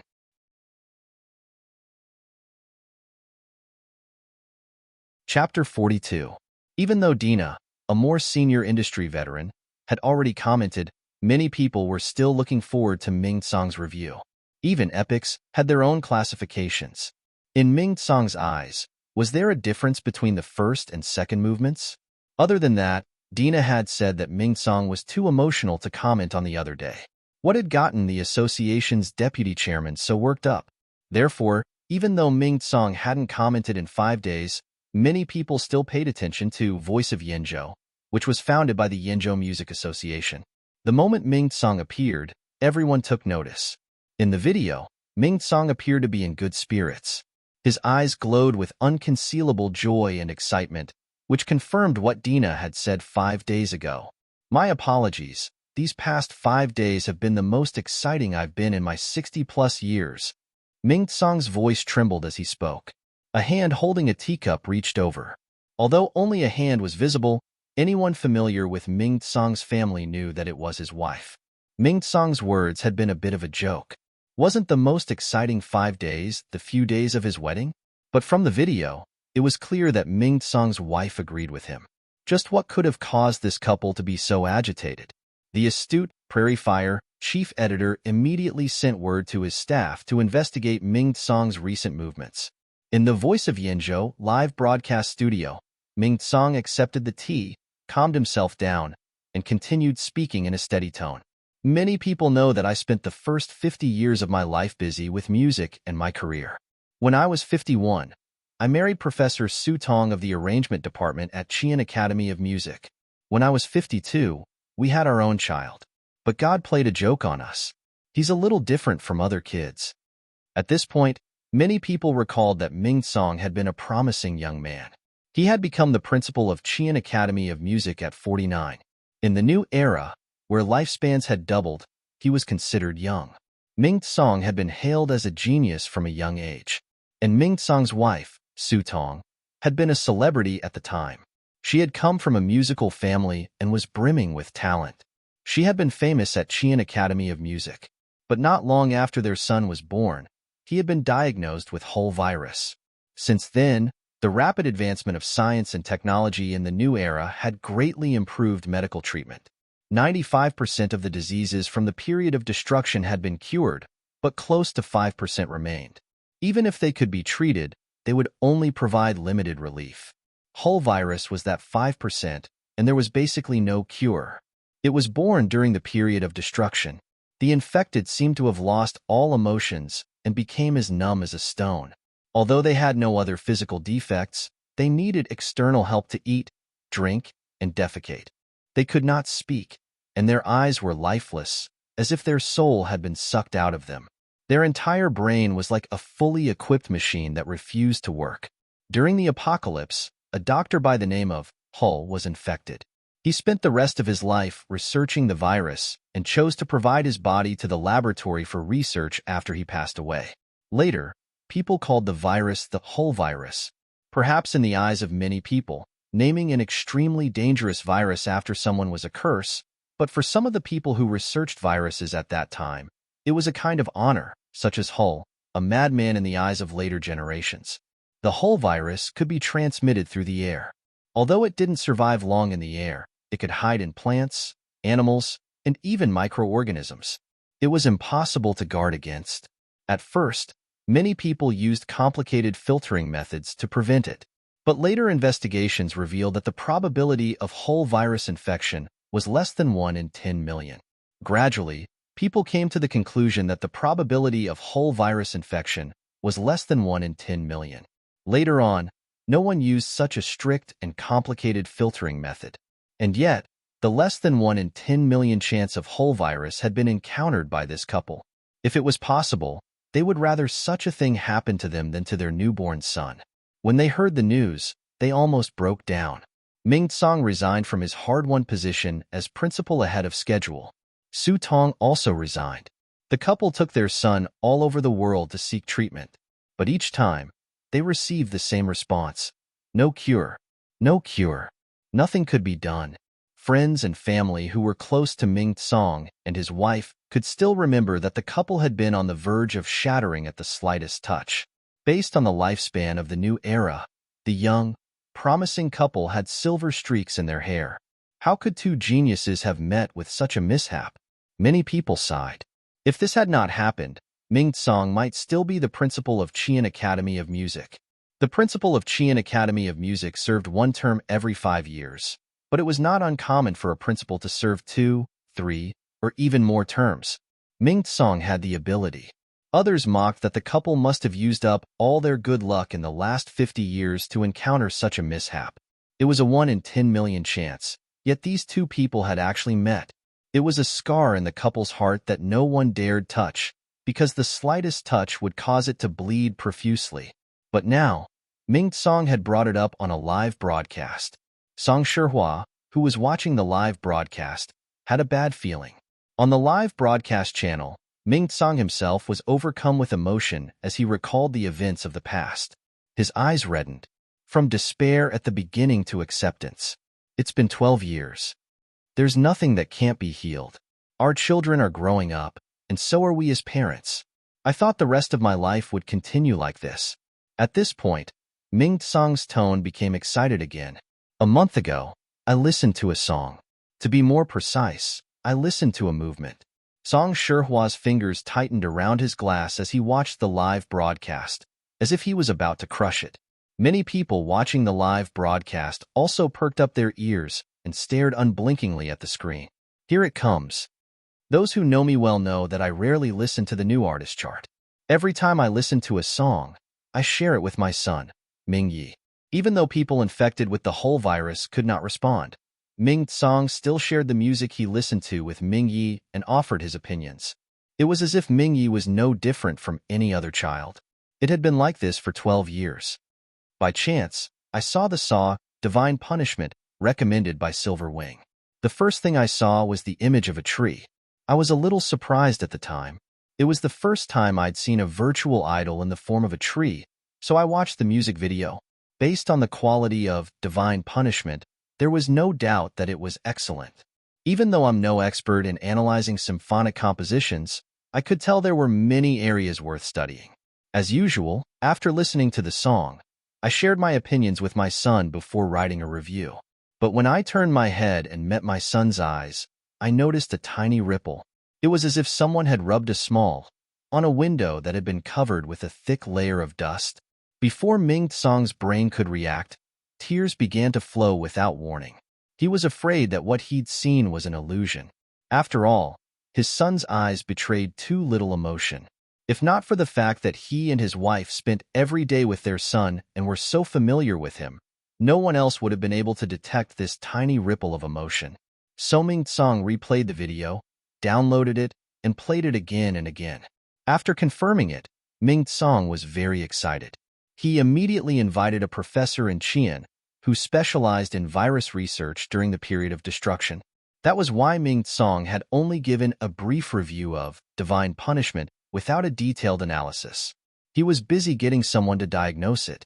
Ming Ye's brain did react a little, but it was too subtle to draw a conclusion. Ming Tsang switched to another song, but it didn't elicit any reaction from Ming Ye's brain. Now the professor's interest was piqued. If a second song can elicit the same reaction, we might be able to find more clues, the old professor said. Seeing a glimmer of hope, Ming Tsang contacted Duan Qianji. He wanted to know who the composer of Divine Punishment was. Could they arrange a meeting? Duan Qianji declined, but told Ming Tsang that the second movement was in production and would be completed in October. It should be released in November. After waiting for 12 years, they could afford to wait another month. Ming Tsang could understand Duan Qianji's thinking. From a businessman's point of view, exposing the composer of a virtual idol at a time like this was detrimental to their interests and would disrupt their original plans. From a composer's point of view, the composer was probably in the middle of composing and accumulating inspiration. Ming Tsang didn't dare interrupt them. He knew all too well the pain of being interrupted in the middle of a composition. One careless interruption, and they would never be able to find the original feeling again. If he lost this rare glimmer of hope because of his impatience, there would be nothing he could do even if he cried. After a month of torturous waiting, the second movement was finally released. That morning at 8 o'clock, Ming Tsang's family was on standby. His wife, 2 professors specializing in whole virus research, and their research team were present. The second movement was clearly a step up from the emotional outburst of the first movement. During the month of waiting, Ming Tsang had studied a number of symphonic songs, but none of them had elicited the slightest emotional reaction from Ming Yi. But when the second movement, Cocoon Breach, was played, Ming Ye's eyes revealed an even more obvious emotional reaction. If the first movement was like a smalt on a dusty window, then the second movement was like a large, clear handprint. This level of emotional reaction would only cause a fleeting flicker in the eyes of other people, but on Ming Yi, it was like a boulder falling to the ground. It was frightening. Ming Tsang, who was in his 60s, was like a traveler on a long journey who had finally been relieved of a heavy burden. He knelt on the floor in exhaustion and covered his mouth, afraid that his excited scream would scare away the emotion in Ming Ye's eyes. Ming Tsang's wife, Su Tong, was sobbing hysterically in the soundproof room next door, as if trying to release all the pin-up emotions that had been building up over the years. At the time, Ming Tsang's forehead was pressed against the floor. He looked like he was smiling foolishly, but his face was covered in tears. It had been 12 years. The pressure of public opinion and the pressure of their own hearts had almost crushed the couple several times. They had searched for 12 years and hoped for 12 years. They had been prepared to wait and search for the rest of their lives. But now, they had found the person they wanted. Sorry, I was too emotional again. Ming Tsang, who had stopped reminiscing, wiped the tears off his face with a trembling hand. He took a deep breath to calm himself down, then looked straight at the screen. I know that many people want to hear my evaluation of the second movement, but I'm sorry, I can't objectively evaluate it. To me, it is God. First-year students at Qian Academy of Music. 5 days ago, after Dina had given his evaluation of the second movement, Cocoon Breach, the teachers from the composition, arrangement, and mixing faculties had assigned a topic to the first-year students. They were to write a paper analyzing the second movement, Cocoon Breach, from their respective professional perspectives. This would serve as their midterm examination, and the papers would be handed in 10 days. When they heard that the former principal, Ming Tsang, was going to give a review, they had rushed online to collect as much analysis as they could. But now, they were dumbfounded. What?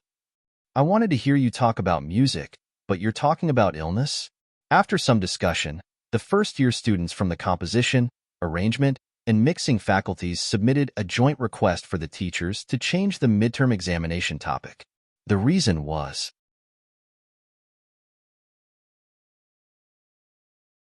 Chapter 43. No one could have imagined that the debut of a new virtual idol would gradually spiral out of control.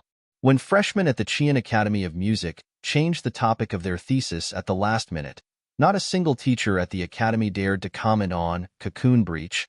In terms of qualifications and industry standing, they were no match for Dina and Ming Tsang. Even if they did comment, they could only add their own reflections to Dina and Ming Tsang's comments. They would be slapped in the face by all sides if they went against the style. They wouldn't do it. You didn't have to like the style, you didn't have to listen to the two movements, but there was no denying that they had indeed triggered some astonishing and surprising results. The influence of Cocoon Breach was no longer limited to the music industry. The medical community was probably in an uproar. At the end of Ming Tsang's speech on the Voice of Yenzhou, Ming Tsang included a still photo of his son, Ming Yi, listening to Cocoon Breach. Compared to normal people, it wasn't that obvious. It was like a normal, apathetic person's eyes flashed. But when you thought about how Ming Yi was a 12-year-old Hull virus patient, it was inconceivable. Some people who thought Ming Tsang was exaggerating changed their minds. Ming Tsang, his wife, and the two old professors were there. There was no way the photo could be faked. It was actually real. Ming Tsang beamed at the photo before he went offline. Keep up the good work, my little sapling. You have to stay strong. There was nothing wrong with describing his son as a little sapling. Just as Ming Tsang himself had said, because of his son, he was no longer able to objectively evaluate the virtual idol and the person behind it. Therefore, he would no longer publish any relevant comments on the Voice of Yenzhou. The Voice of Yenzhou could not carry heavy personal sentiments. When the next movement came out, he would analyze it from his own point of view. Perhaps there would be even more surprises then. Thank you, Polar Light, the Polar Light Project, and the composer behind Polar Light. Although I don't know who you are, I hope to thank you in person after this series of movements is completed. Ming Tsang felt it was a pity. Duan Xianji still refused to divulge the identity of the composer, but she did tell him that there were still 2 more movements. When the 2 movements were completed, Silver Wing would naturally disclose the identity of the composer. There were still 2 more movements. These were the 2 pieces of good news that Ming Tsang had heard. He could not wait any longer. He also told Duan Xianji that before the 2 movements were released, he would not ask about the composer. At the same time, he also hinted to Duan Xianji not to let anyone else replace him. There were many such things in the creative circle, and Ming Tsang did not want anyone to impersonate his benefactor. No one knew the private conversation between Ming Tsang and Duan Xianji, but Ming Tsang's last words on the live broadcast channel made many people start to think again. Who is that composer? There was only one composer for Divine Punishment and Cocoon Breach, not a team. This made those who had previously speculated that Silverwing's Flying Pegasus had intervened flabbergasted. If there was only one creator, who was it? With such a strong foundation, he shouldn't be unknown. Just which expert from the Silver-Winged Pegasus was he? However, industry insiders who knew Silver-Winged Pegasus had other guesses. The style of the 2 movements did not seem to be the work of someone from Silver-Winged Pegasus. In any case, it was not someone they were familiar with. Love Go Small Say Netku, who could it be? Of course, this was the focus of attention in the music industry. Outside of the music industry, the focus of the medical community was on how the 2 movements had triggered Ming Ye's brain activity. It was said that Yenzhou had already sent out invitations to form a research team to study the whole virus treatment. That afternoon, the popular entertainment media show Prairie Fire invited an expert on the live broadcast to solve the mystery. Prairie Fire's chief editor had a keen sense of smell. He had already sensed an opportunity when Ming Tsang had only said a few words. He had sent someone to investigate and then spent a fortune to invite an expert from the Yenzhou Academy of Sciences to analyze the mystery for the public. Many people who were interested in this, as well as those who were still skeptical, were waiting in front of the screen. Many people know that sound waves can stimulate animals, but in fact, sound waves can also stimulate some plants. Some can promote the growth of plants, and some can inhibit their growth or even kill them.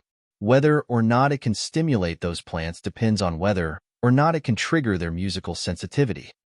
Music is a kind of rhythmic, elastic mechanical wave. When it propagates through a medium, it also produces some chemical and thermal effects.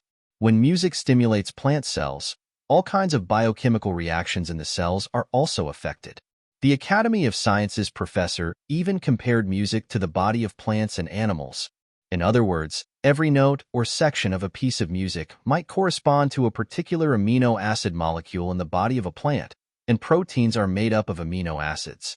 Therefore, from the perspective of industry insiders, a piece of music is like an orderly arrangement of amino acids to form a complete protein. This way, when the plant encounters this protein, when it encounters a particular piece of music, a special enzyme in the plant's body becomes more active, thereby stimulating the biochemical reactions in the body. The professor explained a lot. Some people understood, others only understood. But that didn't stop them from guessing. In other words, this wasn't a publicity stunt. It really was possible. If plants and some low-level animals could be stimulated, it would be even easier to do it to humans.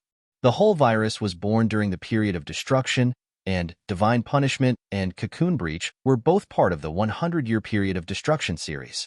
They hadn't seen previous songs about the period of destruction elicit a similar reaction. In other words, it had to do with the 2 movements. In the past, people had tried using sound waves from music to stimulate the brains of people infected with the whole virus to see if the on-strike machine would respond, but the results were minimal. Now they knew it wasn't that there was no effect. It was that the right piece of music had been chosen. Just like how enzymes work with substrates, only the right one would work. I really want to see who this musician is that's trying to steal our livelihood. On the program, although the Academy of Sciences professor sounded like he was demanding repayment, his expression was one of joy and anticipation.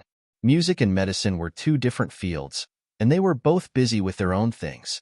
However, Since the composer had helped them knock on the door and pointed them in the right direction, it was up to them to decide what to do next. This meant that they had found a way to tackle a virus that posed a huge threat to humanity. Although they didn't know when it would actually be eradicated, finding a way to do so was a good thing. The first step had been taken, and it was only a matter of time before the rest was completed. Big news. This was something all the media in the industry would pay attention to, regardless of whether it had anything to do with entertainment or medicine. It involved a human disease that had yet to be conquered. Naturally, it would cause quite a stir. The media busied themselves. What about the report on me, you and Andy Leo? The junior reporter holding the interview drafts of the two popular virtual idols was in a difficult position. Sigh, how can we pay attention to that right now? Let's postpone it for now. Hurry, hurry, hurry. Gather more information on the two movements and the whole virus. Keep an eye on Ming Tsang's movements and compile a press release. News about the two virtual idols, which hadn't been easy to get traction for a few days, was overshadowed by news about Polar Light, Divine Punishment, Cocoon Breach, and Hull Virus. Inside Tongshan True Entertainment's chairman's office, Song Shihua smashed his newly replaced teacup. Song Shihua regretted it. He should have killed Polar Light during the first movement. Now it was too late. They could do whatever they wanted in the Yinzhou entertainment industry, but things had already spiraled out of his control. Polar Light's rise was unstoppable. What could he do? Poach him?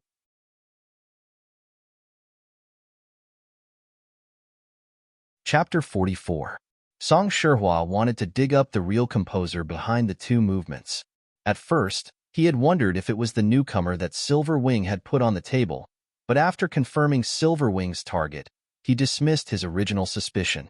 In his opinion, Silver Wing would never give such an important project to a newcomer. Song Shihua scanned the ending credits of the MV over and over again.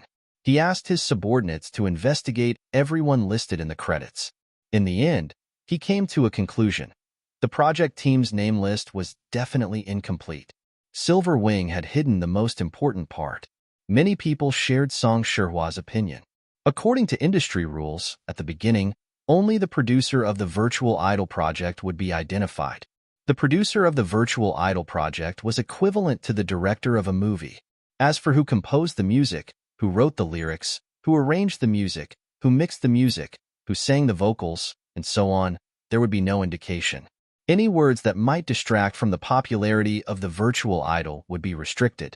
Only when the time was right and the Virtual Idol was pushed to the top would the company disclose the detailed division of labor behind the scenes. Therefore, even if everyone wanted to know who the composers, remixers, and arrangers of the two movements were, based on the information given in the MV, there was no way to tell. Furthermore, most people believed that only the technical staff had been released. The composers, arrangers, and remixers had all been hidden away by Silver Wing, probably because they were worried that someone else would poach them.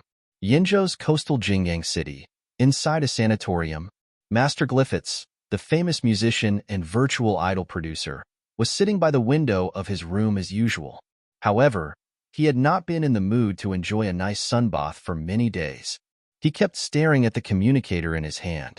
The wrinkles on his forehead were deeper, and his face was haggard. This time, he wasn't faking it. He was really sick. When the second movement, Cocoon Breach, was released, Glyphitz had almost been sent to the intensive care unit. His hopes of making a comeback were dashed with the release of the second movement. Ming Tsang's words made things worse for him. The more attention Silver Wing's virtual idol Polar Light received, the worse his situation became. His chances of making a comeback became slimmer. Many in the industry were already mocking him for his failure last year, saying he was worse than a newcomer. You haven't found out? Glyphitz asked the three people standing beside him. They were all his apprentices. Two of them had been purged from the virtual projects department by Silver Wing. Glyphitz's voice was a little hoarse and suppressed, but also a little sharp. Every word was said very slowly, giving an extremely gloomy feeling, like a rusty gear that had been stuck and was forced to turn a full circle. Hearing this, goosebumps appeared on the arms of the three disciples. Not yet. One of the disciples answered with his head down. The other two shrunk their necks and pretended that they didn't exist. Glyphitz had asked them to investigate the real composer behind the two movements. It could be said that the composer was the key to Polar Light's success. However, even after using their own means and some of Glyphitz's connections, the three of them still couldn't find out who the real creator was. Actually, it wasn't just them. The majority of Silverwing's internal staff only knew that Feng Zhao had taken on the project, but they didn't know who the creator was. No. Glyphitz seemed to be both responding to them and muttering to himself, his eyes unreadable. After a moment of hesitation, Glyphitz waved his hand and gestured for the three of them to leave. The three disciples were relieved. Not daring to ask any more questions, they hurried out of the room. Glyphitz was the only one in the quiet room. The afternoon sun was nice, illuminating the room. The flowers in the vase still had their delicate colors, adding a bit of liveliness to the room. But now, the room was so quiet that one could hear breathing, but there was a chill in the air. Glyphitz keyed in a number in the encrypted mode of his communicator. About 15 seconds later, the call was picked up. What is it? The person on the other end seemed to be very careful, keeping his voice low. Before Glyphitz could say anything, the person on the other end hurriedly added, "If it's about the Polar Light Project, I can't tell you. Duan Xianji is keeping a close eye on me. I don't want to be kicked out just yet." It was a senior executive at Silver Wing who had a personal relationship with Glyphitz. In the past, he had reaped many benefits with Glyphitz's help. "No, I know you're in a tight spot, so I can't say much. I just want to know, about the Polar Light Project, who is the composer of the two movements?" The person on the other end was silent for a few seconds, then said hesitantly, "Duan Xianji specifically instructed me not to tell anyone. I just want to know." "I won't say much," Glyphitz said, knowing that the other party was also apprehensive. "I swear, I won't tell anyone." This time, the person on the other end was silent for a long time, as if hesitating. Glyphitz didn't rush him, he just waited quietly. After a minute of silence, the person on the other end lowered his voice again. "It's Feng Zhao." "Who?" Glyphitz stood up in shock, almost losing his footing. After regaining his balance, he asked again. "The one you know, the newcomer." "Impossible. It's up to you to believe it or not." "Why? It can't be. Silver Wing gave such a huge investment to a newcomer. How could a newcomer?" Glyphitz didn't want to believe it. "I'm warning you, keep it to yourself. Don't tell anyone, or we're both done for. You know what Duan Xianji is capable of." With that, the person on the other end of the line hung up. In a warm, spacious room, Glyphitz slumped into a recliner, letting the communicator slip from his hand. He sat there in a daze, like a stone waiting to melt away. Suddenly, Glyphitz shivered. He felt a chill run down his spine. Feng Zhao? The newcomer he'd checked, who had just joined Silverwing this year. He remembered that guy. He was in his early 20s, barely a third of his age, fresh out of college. That little brat had actually forced him into this predicament. If Feng Zhao had known what Glyphitz was thinking, he would have told him, "I'm your daddy." Regardless of what other people thought, and regardless of how industry media clamored to find the real composer, Feng Zhao wasn't in the mood to deal with the media. He cooperated with Silverwing's response and stayed in the company unless necessary. He wanted to play games. The game equipment he'd requested from Duan Xianji was finally ready today. There were more than a dozen game props that looked exactly like real guns. These were difficult to obtain because they were too similar to real guns. They were even more stringent than film and television props. However, Duan Xianji's husband was in the military, and she had her own connections. If she really wanted to get her hands on them, she could get her hands on real guns, let alone game props. Some of the company's security personnel were legally allowed to carry guns. Duan Xianji had given the virtual projects department 20 days off. During this time, Feng Zhao's attention would be on the game. As he watched the installation crew install the equipment in the room, Feng Zhao's communicator rang. It was an unfamiliar number. Feng Zhao walked to his office and picked up the call. "Hello, is this Feng Zhao?" An unfamiliar male voice asked. "That's me." Feng Zhao walked to the floor-to-ceiling window and looked at the flying cars coming and going from the 50th floor. "I'm Beavis, a B-grade agent at Neon Culture. Are you interested in joining us? Don't worry about Silver Wing's breach of contract. We can take care of that for you." As long as you're willing to join us, we'll arrange for you to sign a contract immediately. You'll be treated like one of our B-grade stars. You'll have priority in promoting your works within a year, and you'll be mentored by a master. Of course, if you have any other ideas, we can discuss them. Beavis was very confident. The conditions he had laid out were hard for many newcomers to enjoy. In his opinion, Fang Zhao was just a figurehead in Silverwing's virtual projects department. He might as well jump ship to Silverwing's company and enjoy more substantial benefits. Actually, there were other conditions he could offer, but he wanted to see Fang Zhao's reaction first. If Fang Zhao was interested, he would continue. Neon culture? Fang Zhao had thought that Tongshan True Entertainment would be quicker to act. He hadn't expected Neon Culture to make the first move. Fang Zhao also knew why Neon Culture had made such a move. Since they couldn't find out who the real composer of the two movements was, they had to poach a few known members of the project. As the composer, Fang Zhao was naturally the first target. While Song Shihua was still debating whether to make a move, Neon Culture had already approached him. Beavis from Neon Culture? Where did you get my contact number? Fang Zhao asked. He was using a new number that the original owner of his body had created when he left school and moved to the Black Streets. It was different from the one on school records, so not many people knew about it. Speaking of which, it's fate. We have a fellow countryman in the newcomer department. You should know him. Fang Sheng? Yes, that's him. Do you think it's fate? Haha. While researching Fang Zhao, Beavis had discovered that Fang Zhao and another newcomer in the company, Fang Sheng, had come from the same hometown, gone to the same primary school, and attended the same high school. After asking around, he found out that the two actually knew each other. But when he asked Fang Sheng for Fang Zhao's contact number, Beavis didn't pay much attention to Fang Sheng's sour expression. He assumed that Fang Sheng was upset and didn't think much of it. Indeed, fate has brought us together. Fang Zhao chuckled softly. He stared out the window with a cold gleam. Why don't you ask Fang Sheng who the real composer of those 3 songs is?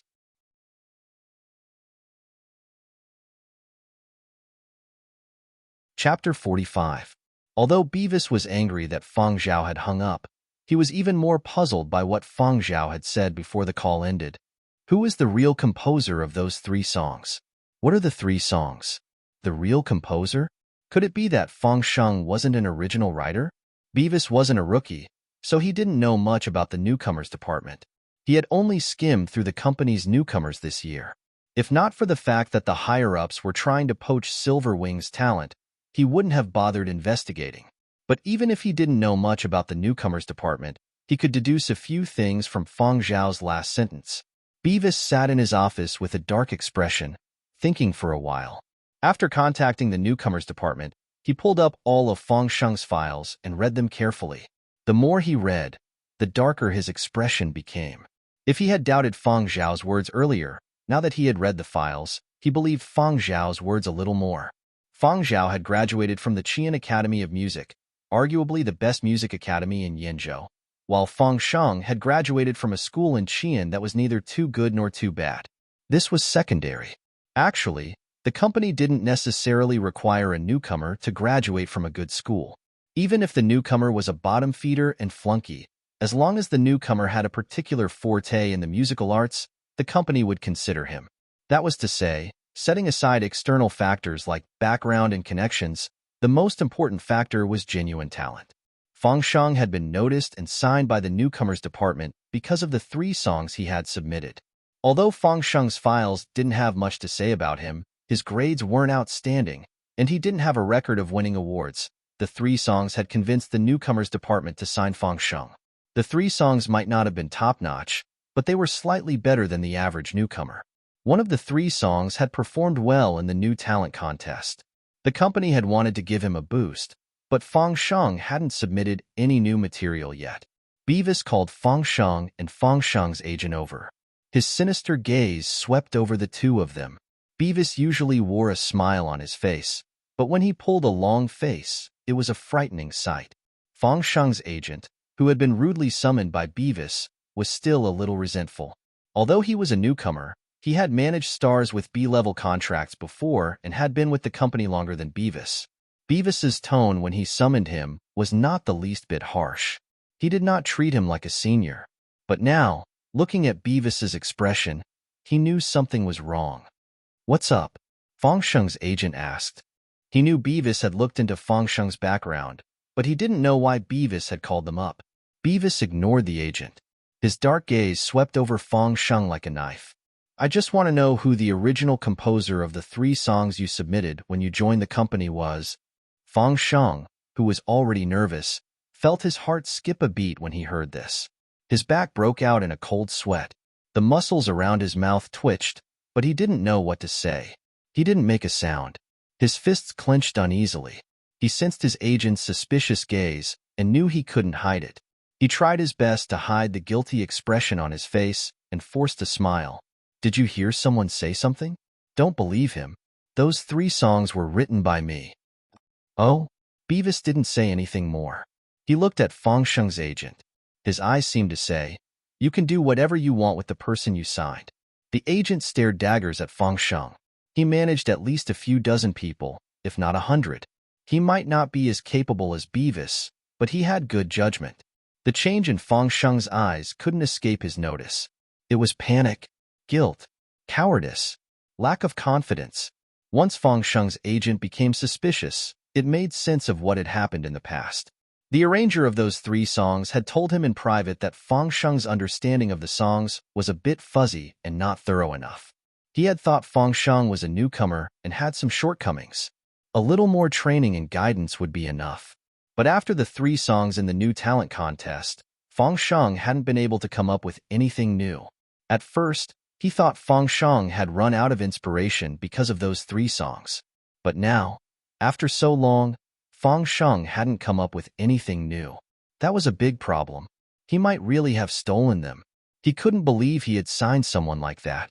He had heard of similar cases of theft or plagiarism. Some were publicized, some were hidden. The outcome depended on the individual's ability and the company's decision-making. Of course, the safest way was to avoid such people. The bigger the company, the more it cared about its reputation. It would take a lot of manpower and resources to clear its name. But he had never imagined something like this would happen to him. Since he had signed a contract, even if it was a mistake, he wouldn't publicize it. Doing so would be a slap in the face. At this critical juncture, it might even bring unnecessary trouble to the company. He had to get rid of Fang Sheng as soon as possible. In the future, even if Fang Sheng's theft was exposed, they could take care of it in advance and deal with it calmly. According to the contract, Fang Sheng had signed for 3 years. During those 3 years, if Fang Sheng was fired for no reason, the company would compensate him 3 times his earnings. It wasn't that he was fired for no reason, but the reason couldn't be disclosed. They had no proof that Fang Sheng had stolen someone else's songs, and Fang Sheng wouldn't admit to it. Based on the total number of downloads of the 3 songs, 3 times that amount was more than 10 million. They weren't willing to pay that amount. Even if Neon Culture didn't care about the money, they weren't willing to waste it on something like this. So, after a friendly negotiation, Neon Culture agreed to pay Fang Sheng 1.5 million and Fang Sheng would leave Neon Culture immediately. The negotiation was handled by Fang Sheng's agent. Beavis didn't say anything, which meant he approved of the arrangement. If Fang Sheng had stolen someone else's songs, it was most likely Fang Zhao's songs. Actually, even if they could confirm Fang Sheng had stolen Fang Zhao's songs, as long as Fang Zhao didn't have a presence and Fang Sheng had potential, they wouldn't have fired him.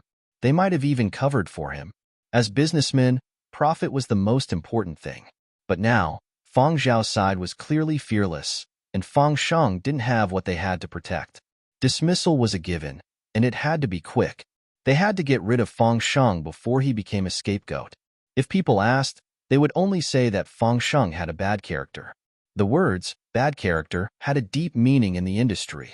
It could be a personality problem, such as not getting along with colleagues, or having a bad temper that affected the people around them. It could also be a style problem, such as stealing, plagiarizing, etc. The former wasn't a problem. As long as you had the ability, your personality wasn't a problem. The latter was a big problem. There were no absolute secrets in the industry. If you wanted to know, no matter how hard Fang Sheng tried to cover it up, the bad character comment on his file was enough to get him rejected by more than half the companies in the industry. Half an hour later, Fang Sheng was kicked out of Neon Culture's headquarters. Fang Sheng's expression changed several times as he received all sorts of looks. He didn't linger and left quickly. He ran to an unnoticed corner and cursed under his breath. His eyes were bloodshot. He didn't know how long it had been since he'd rested. His complexion was worse than Zhu Wen's, who'd played games 2 nights in a row. A compensation of 1.5 million. In the past, Fang Sheng would have woken up laughing in his dreams. But after enjoying the limelight and the easy money he'd made from 3 songs, 1.5 million was nothing to him. But he didn't dare go head-to-head with Neon Culture. If he'd stayed, he could have made more. He should have gotten more than that. After taking a few deep breaths, Fang Sheng glanced at his bracelet and searched for Fang Zhao's number. If he'd waited a little longer, he'd have been able to buy a song from a music student who hadn't even graduated and was in desperate need of money. Beavis's outburst had ruined all his plans. How did Beavis know he'd stolen the songs? Fang Zhao. As soon as the call went through, bitter resentment flooded Fang Sheng's mind. Fang Zhao, you're ruthless. You say we're like brothers, but you've been guarding me from behind. Other than those 3 songs, you've hidden a lot, haven't you? Haha, you're ruthless. You're ruthless. The veins on Fang Sheng's neck were throbbing. He yelled for nearly 3 minutes. His throat was hoarse, but Fang Sheng didn't hear a peep from the other end. Are you mute? Fang Sheng bellowed at the top of his lungs. 2 seconds later, woof woof woof woof woof woof.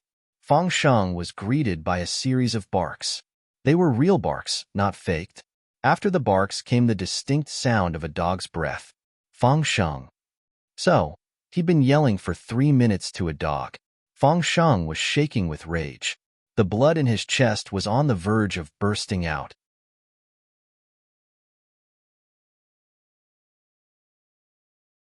Chapter 46.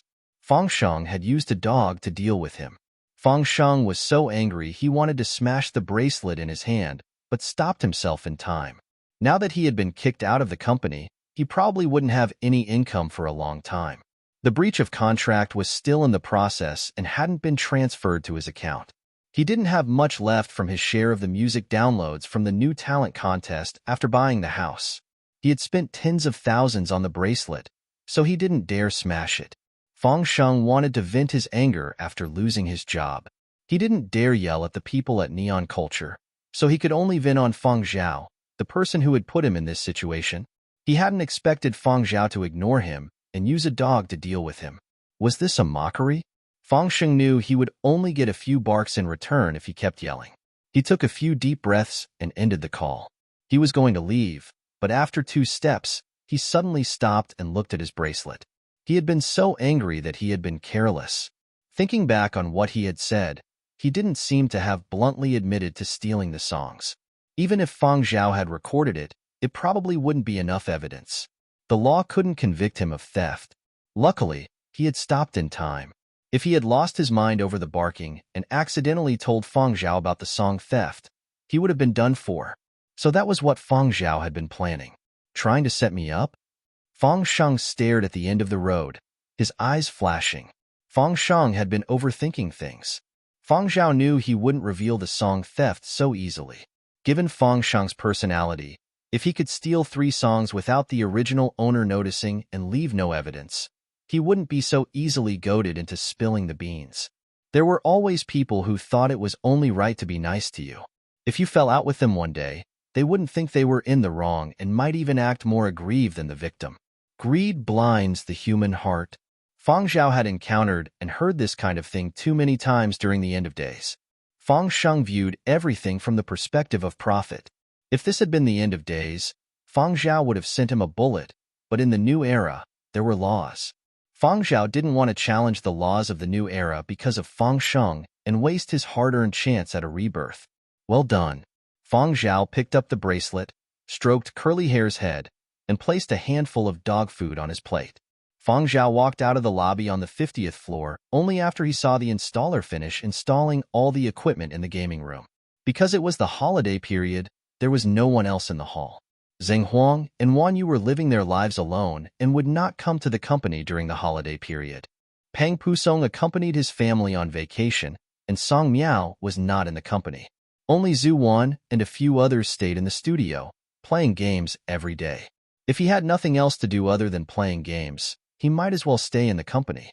He didn't have to pay for utilities, and the food in the company's cafeteria wasn't that bad either. It was even cheaper. When Fang Zhao arrived, the few of them had just finished their game and were discussing something. In fact, people from Neon Culture had contacted Zhu Wan and the others as well, but it wasn't their agent who contacted them. Instead, it was a few of Neon Culture's technical staff who knew Zhu Wan and the others. They tried to poach them, but Zhu Wan and the others declined. Reason? Leaving aside the Polar Light Project's strong development potential, it wasn't easy to find a boss who was addicted to games. Wouldn't it be a waste to switch locations? For people like them, as long as they didn't need money urgently, bonuses were secondary. The most important thing was whether they could enjoy some entertainment during work hours. Why hadn't Zhuan slipped away when the entire virtual projects department had been massacred last year? It wasn't that he wanted to slack off, but he felt that now that the virtual projects department had no more work to do, he could play games freely all day. When Fang Zhao walked in, they stopped their discussion. I plan to head back for a bit. Are you guys going to stay in the company? Fang Zhao asked. Of course, but we have to head out today for an exhibition. Are you going to use a flying car, boss? Zhuan asked. The project team had 2 flying cars. Zheng Huang and Wan Yu had borrowed one, so there was still one left. Seeing Zhu Wan and the others staring at it, Fang Zhao laughed. No need. I'll take the bus. You guys keep it. Thanks, boss. Zhuan cheered. They were going to a gaming exhibition that night. We'll bring you models. The others chimed in. Fang Zhao told Zhu Wan and the others to lock the door to the 50th floor before leaving. He didn't bring curly hair with him. He was returning to the Black Street to pick up a few things. He would return to the company the next morning. His income was enough to buy a house in the heart of Qian City. As long as it wasn't too extravagant or big, he could afford it in full. However, it was hard to find good housing in Qian City now. Even if some people had properties in their hands, they would not sell them. Fang Zhao did not look for a house online because Duan Qinji had promised to introduce him to a property that belonged to an old composer. However, the old composer rarely stayed in Qi and did not want to sell the property to an unreliable person. Duan Qinji knew that Fang Zhao was looking for a house, so she negotiated with the old composer. However, the old composer was not in Yenzhou and would only be back in a few days to complete the transfer procedures and meet Fang Zhao. It was just a few days. Fang Zhao was willing to wait. Nighttime in the Black Street was still the same. Some places were playing explosive dance music, some were playing soothing tunes, some were gathering together to chat, and some were newly appointed gangsters doing their unconventional ways of making a living. Fang Zhao bought 2 boxes of barbecued meat for AI Wan at the pharmacy and Yuqing at the shop downstairs. Thanks, nothing much happened recently. 2 days ago, a drunk guy tried to smash your window with a beer bottle, but I chased him away. Yuqing took the barbecue box and took a bite. As he chewed, he asked Fang Zhao, leaving? Yuqing did not know much about the entertainment industry, but he had seen the music videos of the 2 movements and learned from the news that the 2 movements had gone viral. Regardless of whether Fang Zhao was the composer of the 2 movements, just looking at the title at the back was enough to tell that Fang Zhao had received a lot of benefits. It was time for him to leave. Soon, but I won't be checking out anytime soon, Fang Zhao said. Let me know in advance if you're not staying, so I can buy the units above, Yuqing said hurriedly. He planned to buy the units above, but the system kept track of all the units. If Fang Zhao checked out and someone else rented them, Yuqing wouldn't be able to buy them. Are you planning to expand? Fang Zhao asked with a smile. It's about time. I've already told you about the 2 units above. I should be able to get them next year. I've been preparing for a long time. Yuqing was in a good mood now that he had saved up enough money and could continue with his expansion plans. They couldn't compare to Fang Zhao, who could make millions with a single song, but they had their own lives. Yuqing was quite satisfied with his current lifestyle. All right, got it. I'll let you know before I check out. There were too many people in the shop, so Fang Zhao didn't want to disturb Yuqing. He left the shop and went upstairs. But as soon as he went upstairs, Fang Zhao sensed something was wrong. He looked up and saw someone standing at the door. Behind him, there was another person approaching. One in front, one behind. They had come prepared and were veterans.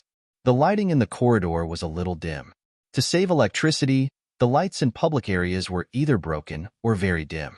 Fang Zhao didn't turn back to look at the approaching person. He continued walking until he was only 2 steps away from the person at the door. It was a person who looked not much older than Fang Zhao. Most of his hair was shaved to a buzz cut, leaving only a strand in the middle, like a rooster's comb, except that half of it was dyed red and the other half blue. There was a ferocious beast tattoo on the right side of his face. Fang Zhao remembered that Yu Qing had said that on black streets, people with beast tattoos on the right side of their faces were mostly hired to work. They weren't like the new gangsters who went around stealing and robbing. That meant that someone had paid them to come here. When the other party's gaze swept over Fang Zhao's bracelet, Fang Zhao could roughly guess who was looking for them. Fang Zhao. The person standing at the door scanned Fang Zhao like he was inspecting goods. His teeth were dyed green, and the beast tattoo on his face looked even more ferocious. Someone had been heading downstairs, but when they realized the situation, they hurriedly turned around and left. They didn't even dare let out a fart. Bang! The electric current on the electric baton in the hands of the person standing at the door was very clear in the corridor. He took a step closer to Fang Zhao. Don't be afraid. Take out your bracelet so we can leave quickly. It's not good to be stuck here. Before he could finish, he saw a gun appear in Fang Zhao's hand as if by magic. The muzzle was pointed at him. Hearing the footsteps behind him stop, Fang Zhao flashed a friendly smile and said to the person in front of him,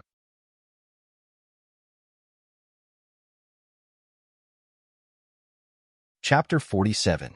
Fang Zhao's actions stunned the 2 men. This was not part of their plan. The man blocking the door cursed his employer's ancestors in his heart. Wasn't this kid just an artist?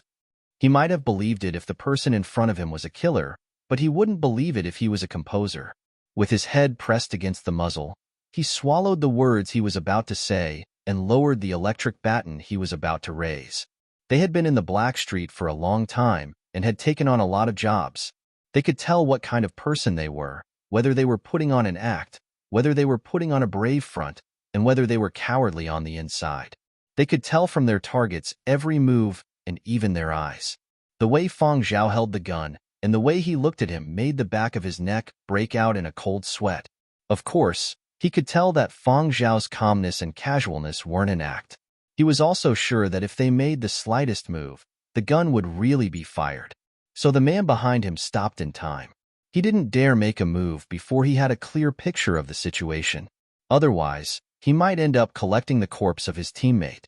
However, for people like them who took on a lot of work, they had one advantage. They were flexible. Big brother, it's a misunderstanding. It's a misunderstanding. Don't get worked up. Please don't get worked up. The man blocking the door squeezed out a smile and switched off the electric baton. The sound of electricity disappeared, and he raised his hands high. He didn't feel any pressure calling someone younger than him, big brother. I'm not worked up. Let's go inside and have a good chat, Fang Zhao said. No, no, no. We won't disturb you anymore. We'll leave now, right now. The man blocking the door had just lifted his leg when he noticed Fang Zhao's finger was about to pull the trigger. He pulled his leg back and put on a smile that was uglier than crying. The sinister animal tattoo on his face looked comical. It's fine. Go in. I'll just ask you a few questions. Open the door. As soon as Fang Zhao's voice trailed off, the door opened automatically. Fang Zhao had changed the door settings to 2-factor authentication. If the bracelet could be sensed within 5 meters and Fang Zhao's voice command, the door would open automatically. Under the threat of the gun, the man went in with a sullen face. The other person was a large man over 2 meters tall. His tattooed arms were bare in the cold weather. His body was very muscular, and he was very sturdy. From the sound of Fang Zhao's footsteps closing in, he could tell that this person was not as simple-minded as he looked. Stand over there. Fang Zhao gestured to the big guy. Find a place to sit. Don't stand on ceremony. I just want to ask you a few questions. I'll let you go after I'm done. Fang Zhao dragged over the only intact chair in the small room and sat down. The 2 of them looked around and could see every corner of the room in one glance. There was no place to sit, only 2 low stools. Although the stool was a little short, it was better than sitting on the ground.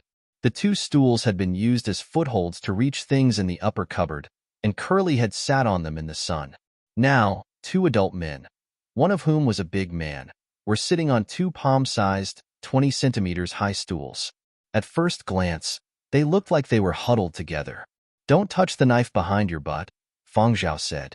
The man with the tuft of red hair had already reached for the knife behind his waist when he dragged the stool over and sat down.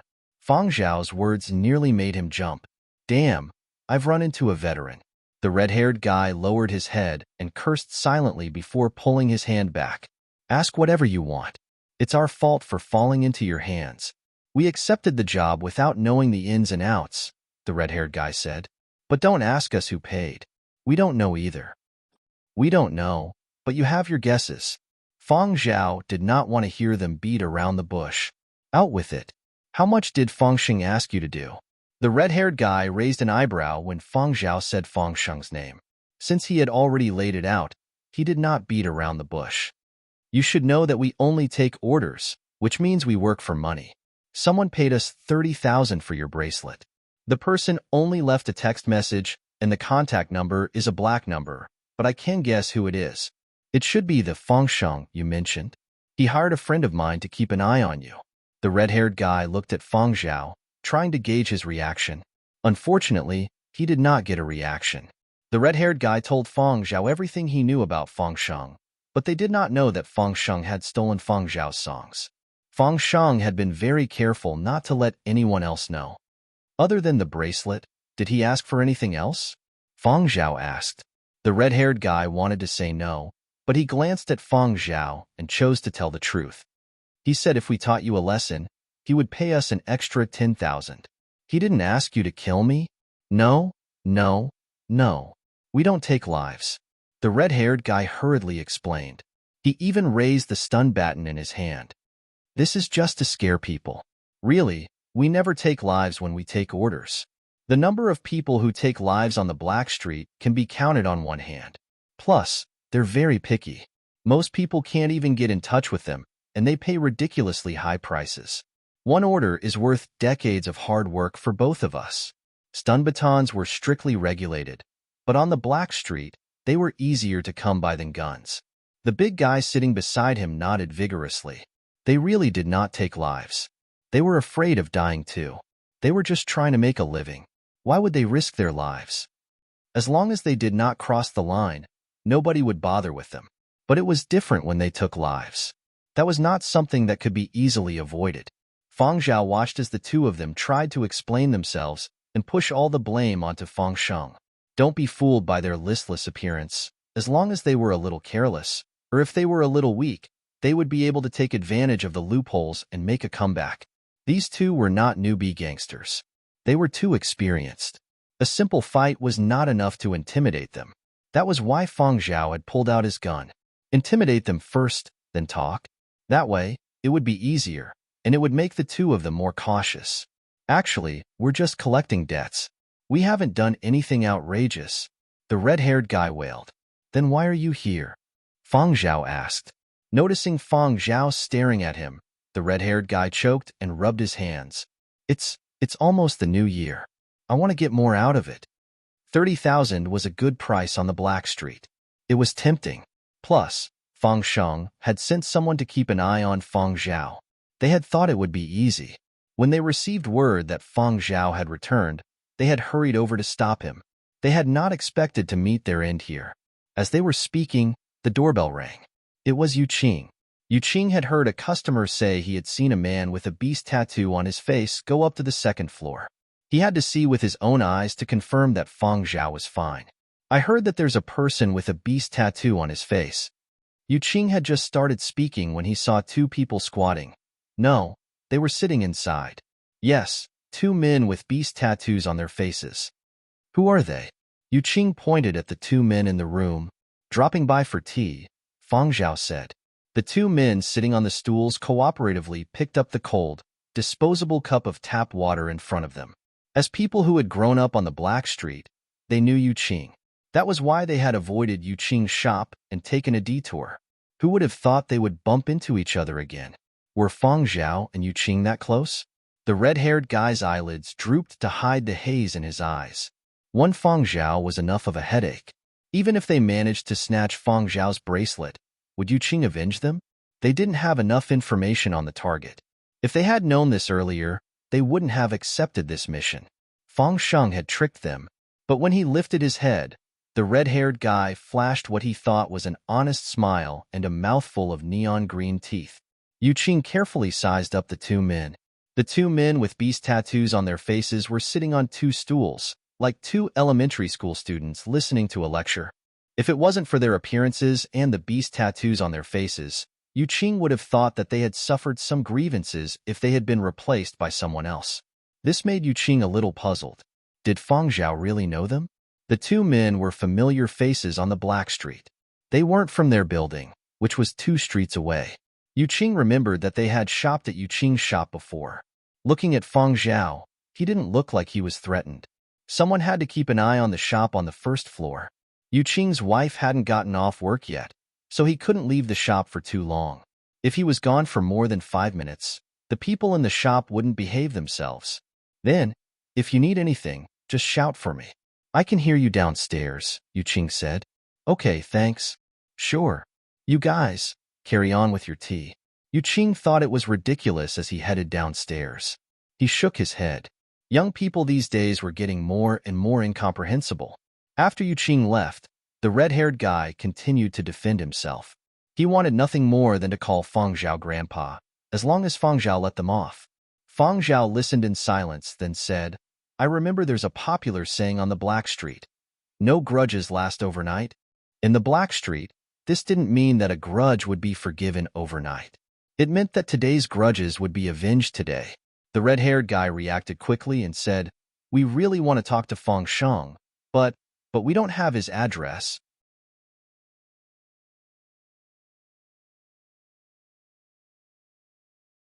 Chapter 48. After Feng Zhao had received his first payment, he had gotten someone to keep an eye on Feng Sheng. He knew that Feng Sheng no longer lived in the company dormitory when he was rich and often went out at night. Feng Zhao gave the two an address and let them go. He believed that Feng Sheng's place would be very lively that night. After the two men left, Feng Zhao remained seated in the same chair. He did not get up. He sat there quietly for a while, his fingers caressing his gun. He took deep breaths and suppressed the anger that had welled up in his heart. He had almost pulled the trigger. He knew that the other party had no murderous intent, only malicious intent, but he had felt the urge to shoot. Even though he had been reborn in the new era, Feng Zhao had spent most of his past life in the apocalypse. He could not adjust to his new surroundings in such a short time. On the surface, Feng Zhao was no different from other people. He had integrated well in the new era, but Feng Zhao knew that he was just suppressing the anger in his heart, the anger that had accumulated during the apocalypse for almost 100 years.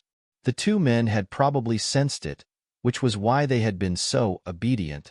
Feng Zhao did not know how much longer he could suppress the anger in his heart. Would it dissipate over time, or would it continue to accumulate like it had during the apocalypse? All he could do was continue to suppress it and try not to make a move. The last time he was robbed at the street corner, he almost couldn't control himself and shot the robber after he snatched the robber's gun. The gunshot Yu Qing had heard had been fired by him. The bullet had hit the ground right next to the thug's head. Ever since then, Feng Zhao had sensed that the murderous aura in his heart had followed him. The new era was a world governed by laws. Even black streets did not dare go overboard. Feng Zhao did not want to break the rules. All he could do was wait for an opportunity to slowly unleash his anger. Why did Feng Zhao look forward to installing gaming equipment in his office building? Because games in the new era were connected to one's thoughts and feelings. If he could not vent his anger in real life, Feng Zhao would try it in a game. While Feng Zhao was thinking about when he could vent his frustrations by playing games, Feng Sheng, who was waiting for news at home, was beaten to a pulp and forced to transfer $500,000 to the other party as compensation. Neon Culture had just transferred $1. $5 million to Feng Sheng when he was robbed of $500,000. Feng Sheng was glad he'd been cautious and saved the $1. $5 million in 3 bank accounts. Otherwise, he might not even have kept a cent of the $1. $5 million. Feng Sheng had been beaten up and robbed, but he didn't dare make it public. It wouldn't do him any good to investigate further. But Fang Sheng didn't understand. How did those two know his address? Wasn't he going to ask Fang Zhao for his bracelet? Why did he come to beat him again? Fang Sheng still remembered them baring their neon green teeth and saying that he had tricked them. How had he tricked them? Fang Sheng stayed in the hospital for 5 days, and that was when medical technology in the new era was much more advanced than it had been before the apocalypse. Had it been before the apocalypse, he would have been hospitalized for at least a month. Indeed, the two men had beaten Fang Zhao up. They were cowards before Fang Zhao, but that was because their well-honed instincts told them that Fang Zhao was not a good target. If they really wanted to go up against him, they would have to put their lives on the line. But they were only here to earn their living expenses. They had no intention of putting their lives on the line, so they chose to be cowards. Love, go little, say net coup, but when it came to Fang Sheng, they reverted to their original selves. They wanted Fang Sheng to know what it meant to be a black street punk. Fang Zhao read the message he'd received. Fang Sheng had moved to another place after being discharged from the hospital, probably because he knew his old place was no longer safe, and he was wary of the two professional debt collectors. Fang Zhao left a message for the men he'd hired and headed to a residential building near Qian City's 3rd Ring Road. The Black Street was outside Qian City's 6th Ring Road. The 3rd Ring Road was closer to the center, but there weren't many commercial buildings. Most of them were residential.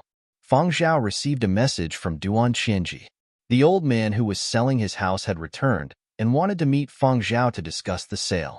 Fang Zhao followed the address and found his destination. The building had 120 floors and was more than 600 meters tall. The building narrowed from bottom to top. The ground floor was a few thousand square meters, but the top floor was only about 200 square meters. And the address that Fang Zhao had received was the top floor. The owner of the top floor apartment was an old man over 160 years old. He was older than Fang Zhao had been in his previous life. He was a composer.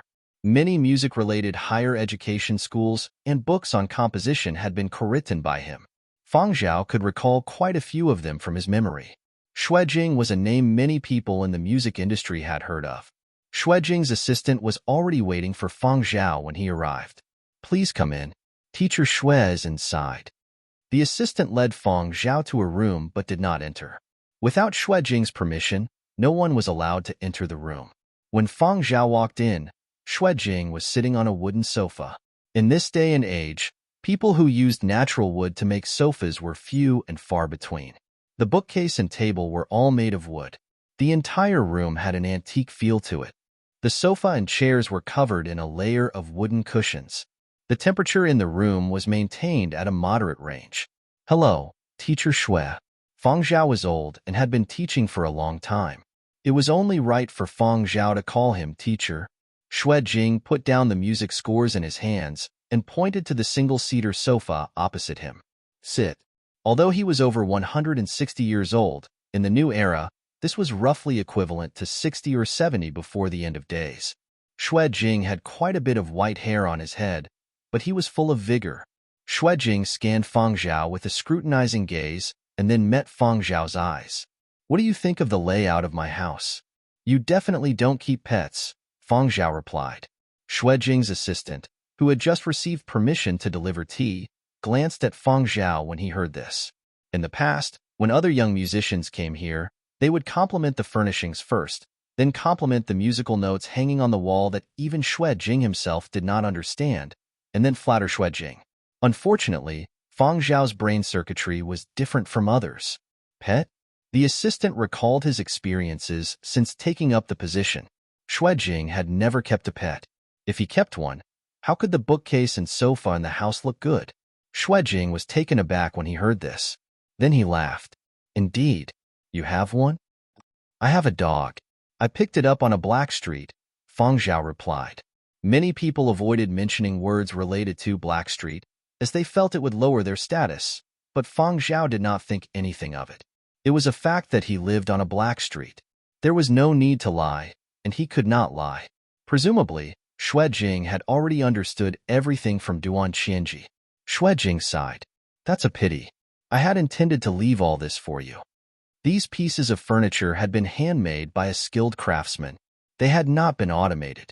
The same piece of music produced by different composers will have different styles. It's not a pity, Fang Zhao said. Indeed. Xue Jing chuckled, his face revealing a few deep wrinkles. He lamented, nowadays, very few young people can settle down and compose. If Qianji had not assured me that you were the only composer of those two movements, it would have been hard to imagine that the composer was so young. But after seeing you, I suddenly had no doubts. Xue Jing could not explain why, but when he saw Fang Zhao, he felt that this person could indeed compose those two movements. Age is not the deciding factor in the quality of music, Fang Zhao said.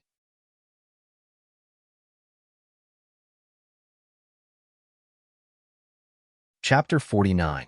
Xue Jing sold the house based on affinity. Affinity was a very elusive thing. It was hard to tell what it was, but Xue Jing felt that if he sold the house to Fang Zhao, he would not be angry even if Fang Zhao completely changed the shape of the place.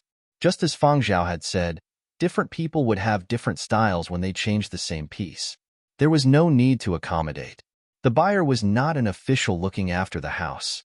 Property prices in Qi'an were on the high side, especially in this area.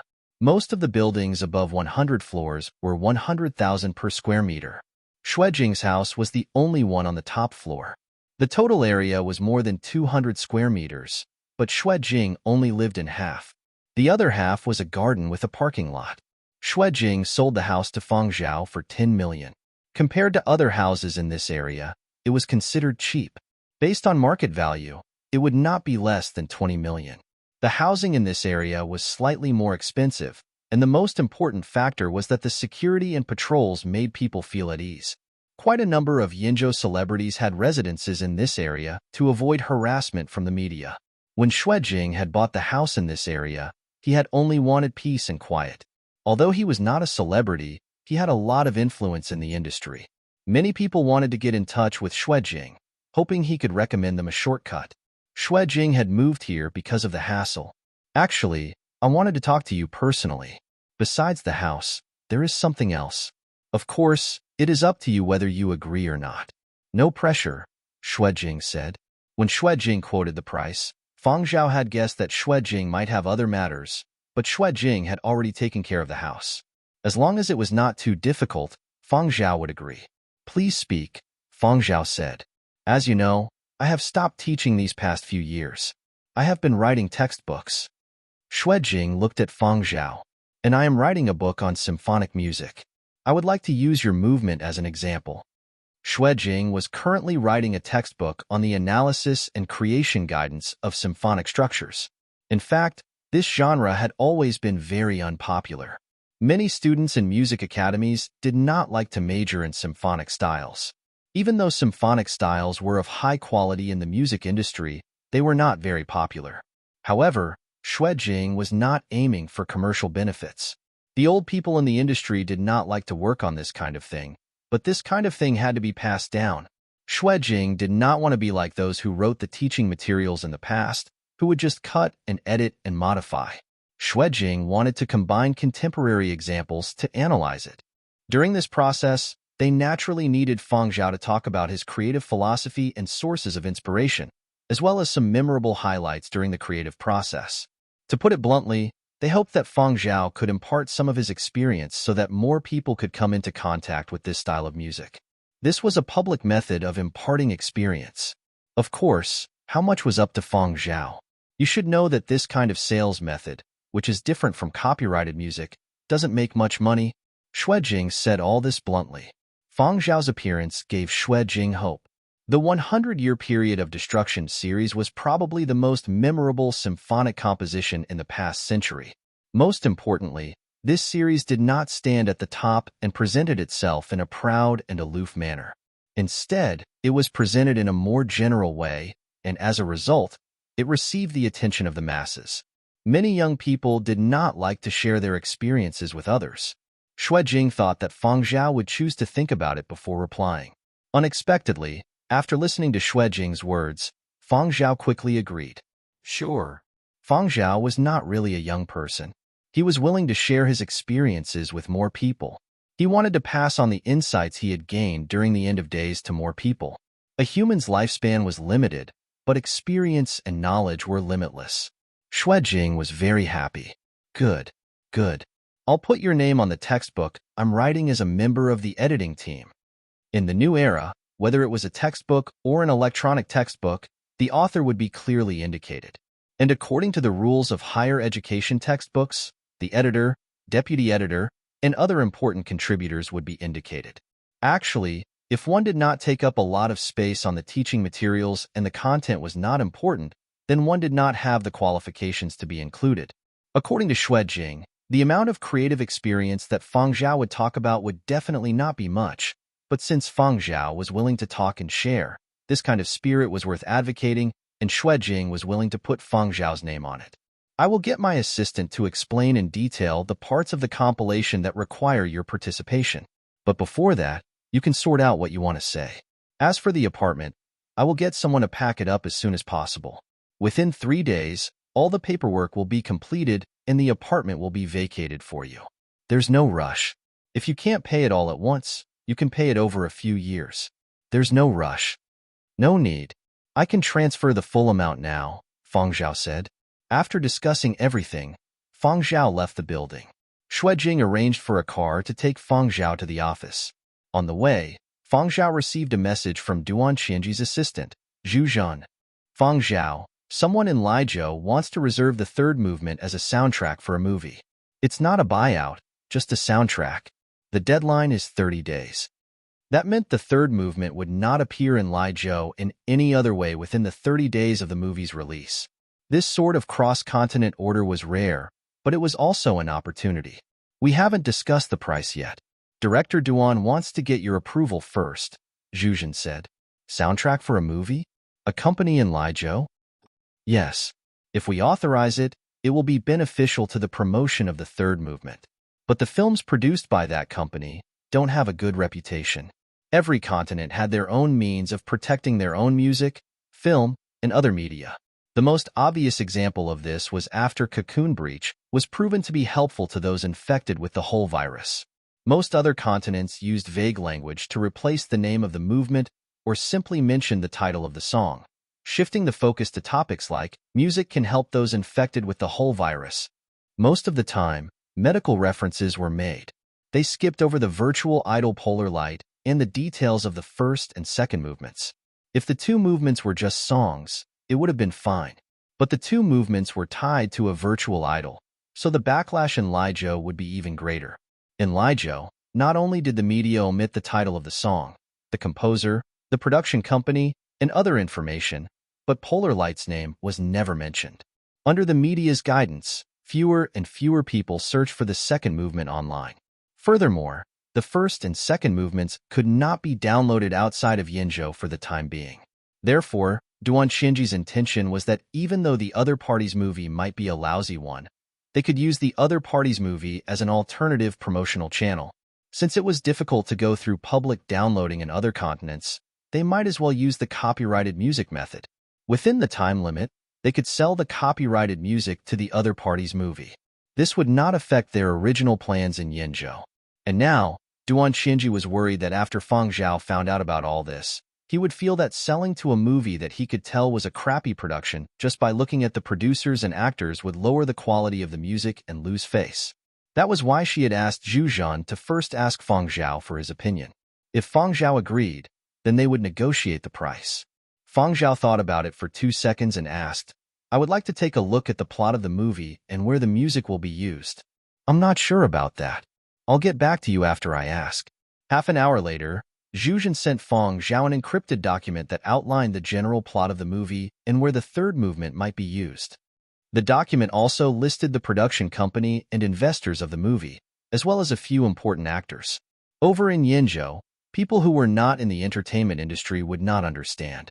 But over in Lizhou, as long as they saw the production company and investors, they would know that the movie was a ploy to promote someone.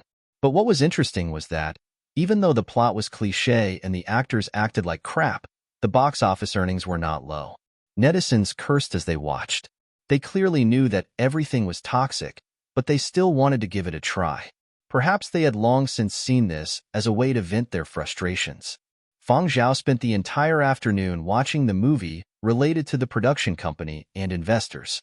In the evening, he gave his reply, "You're tuning in to the Romance Rendezvous YouTube channel. We're so grateful for your support, and don't forget to subscribe to join us on this incredible journey through captivating stories. Your generosity through donations truly makes a world of difference, as it's the primary source of revenue that allows me to expand and enhance this channel for you. Thank you from the bottom of my heart for being a part of this adventure."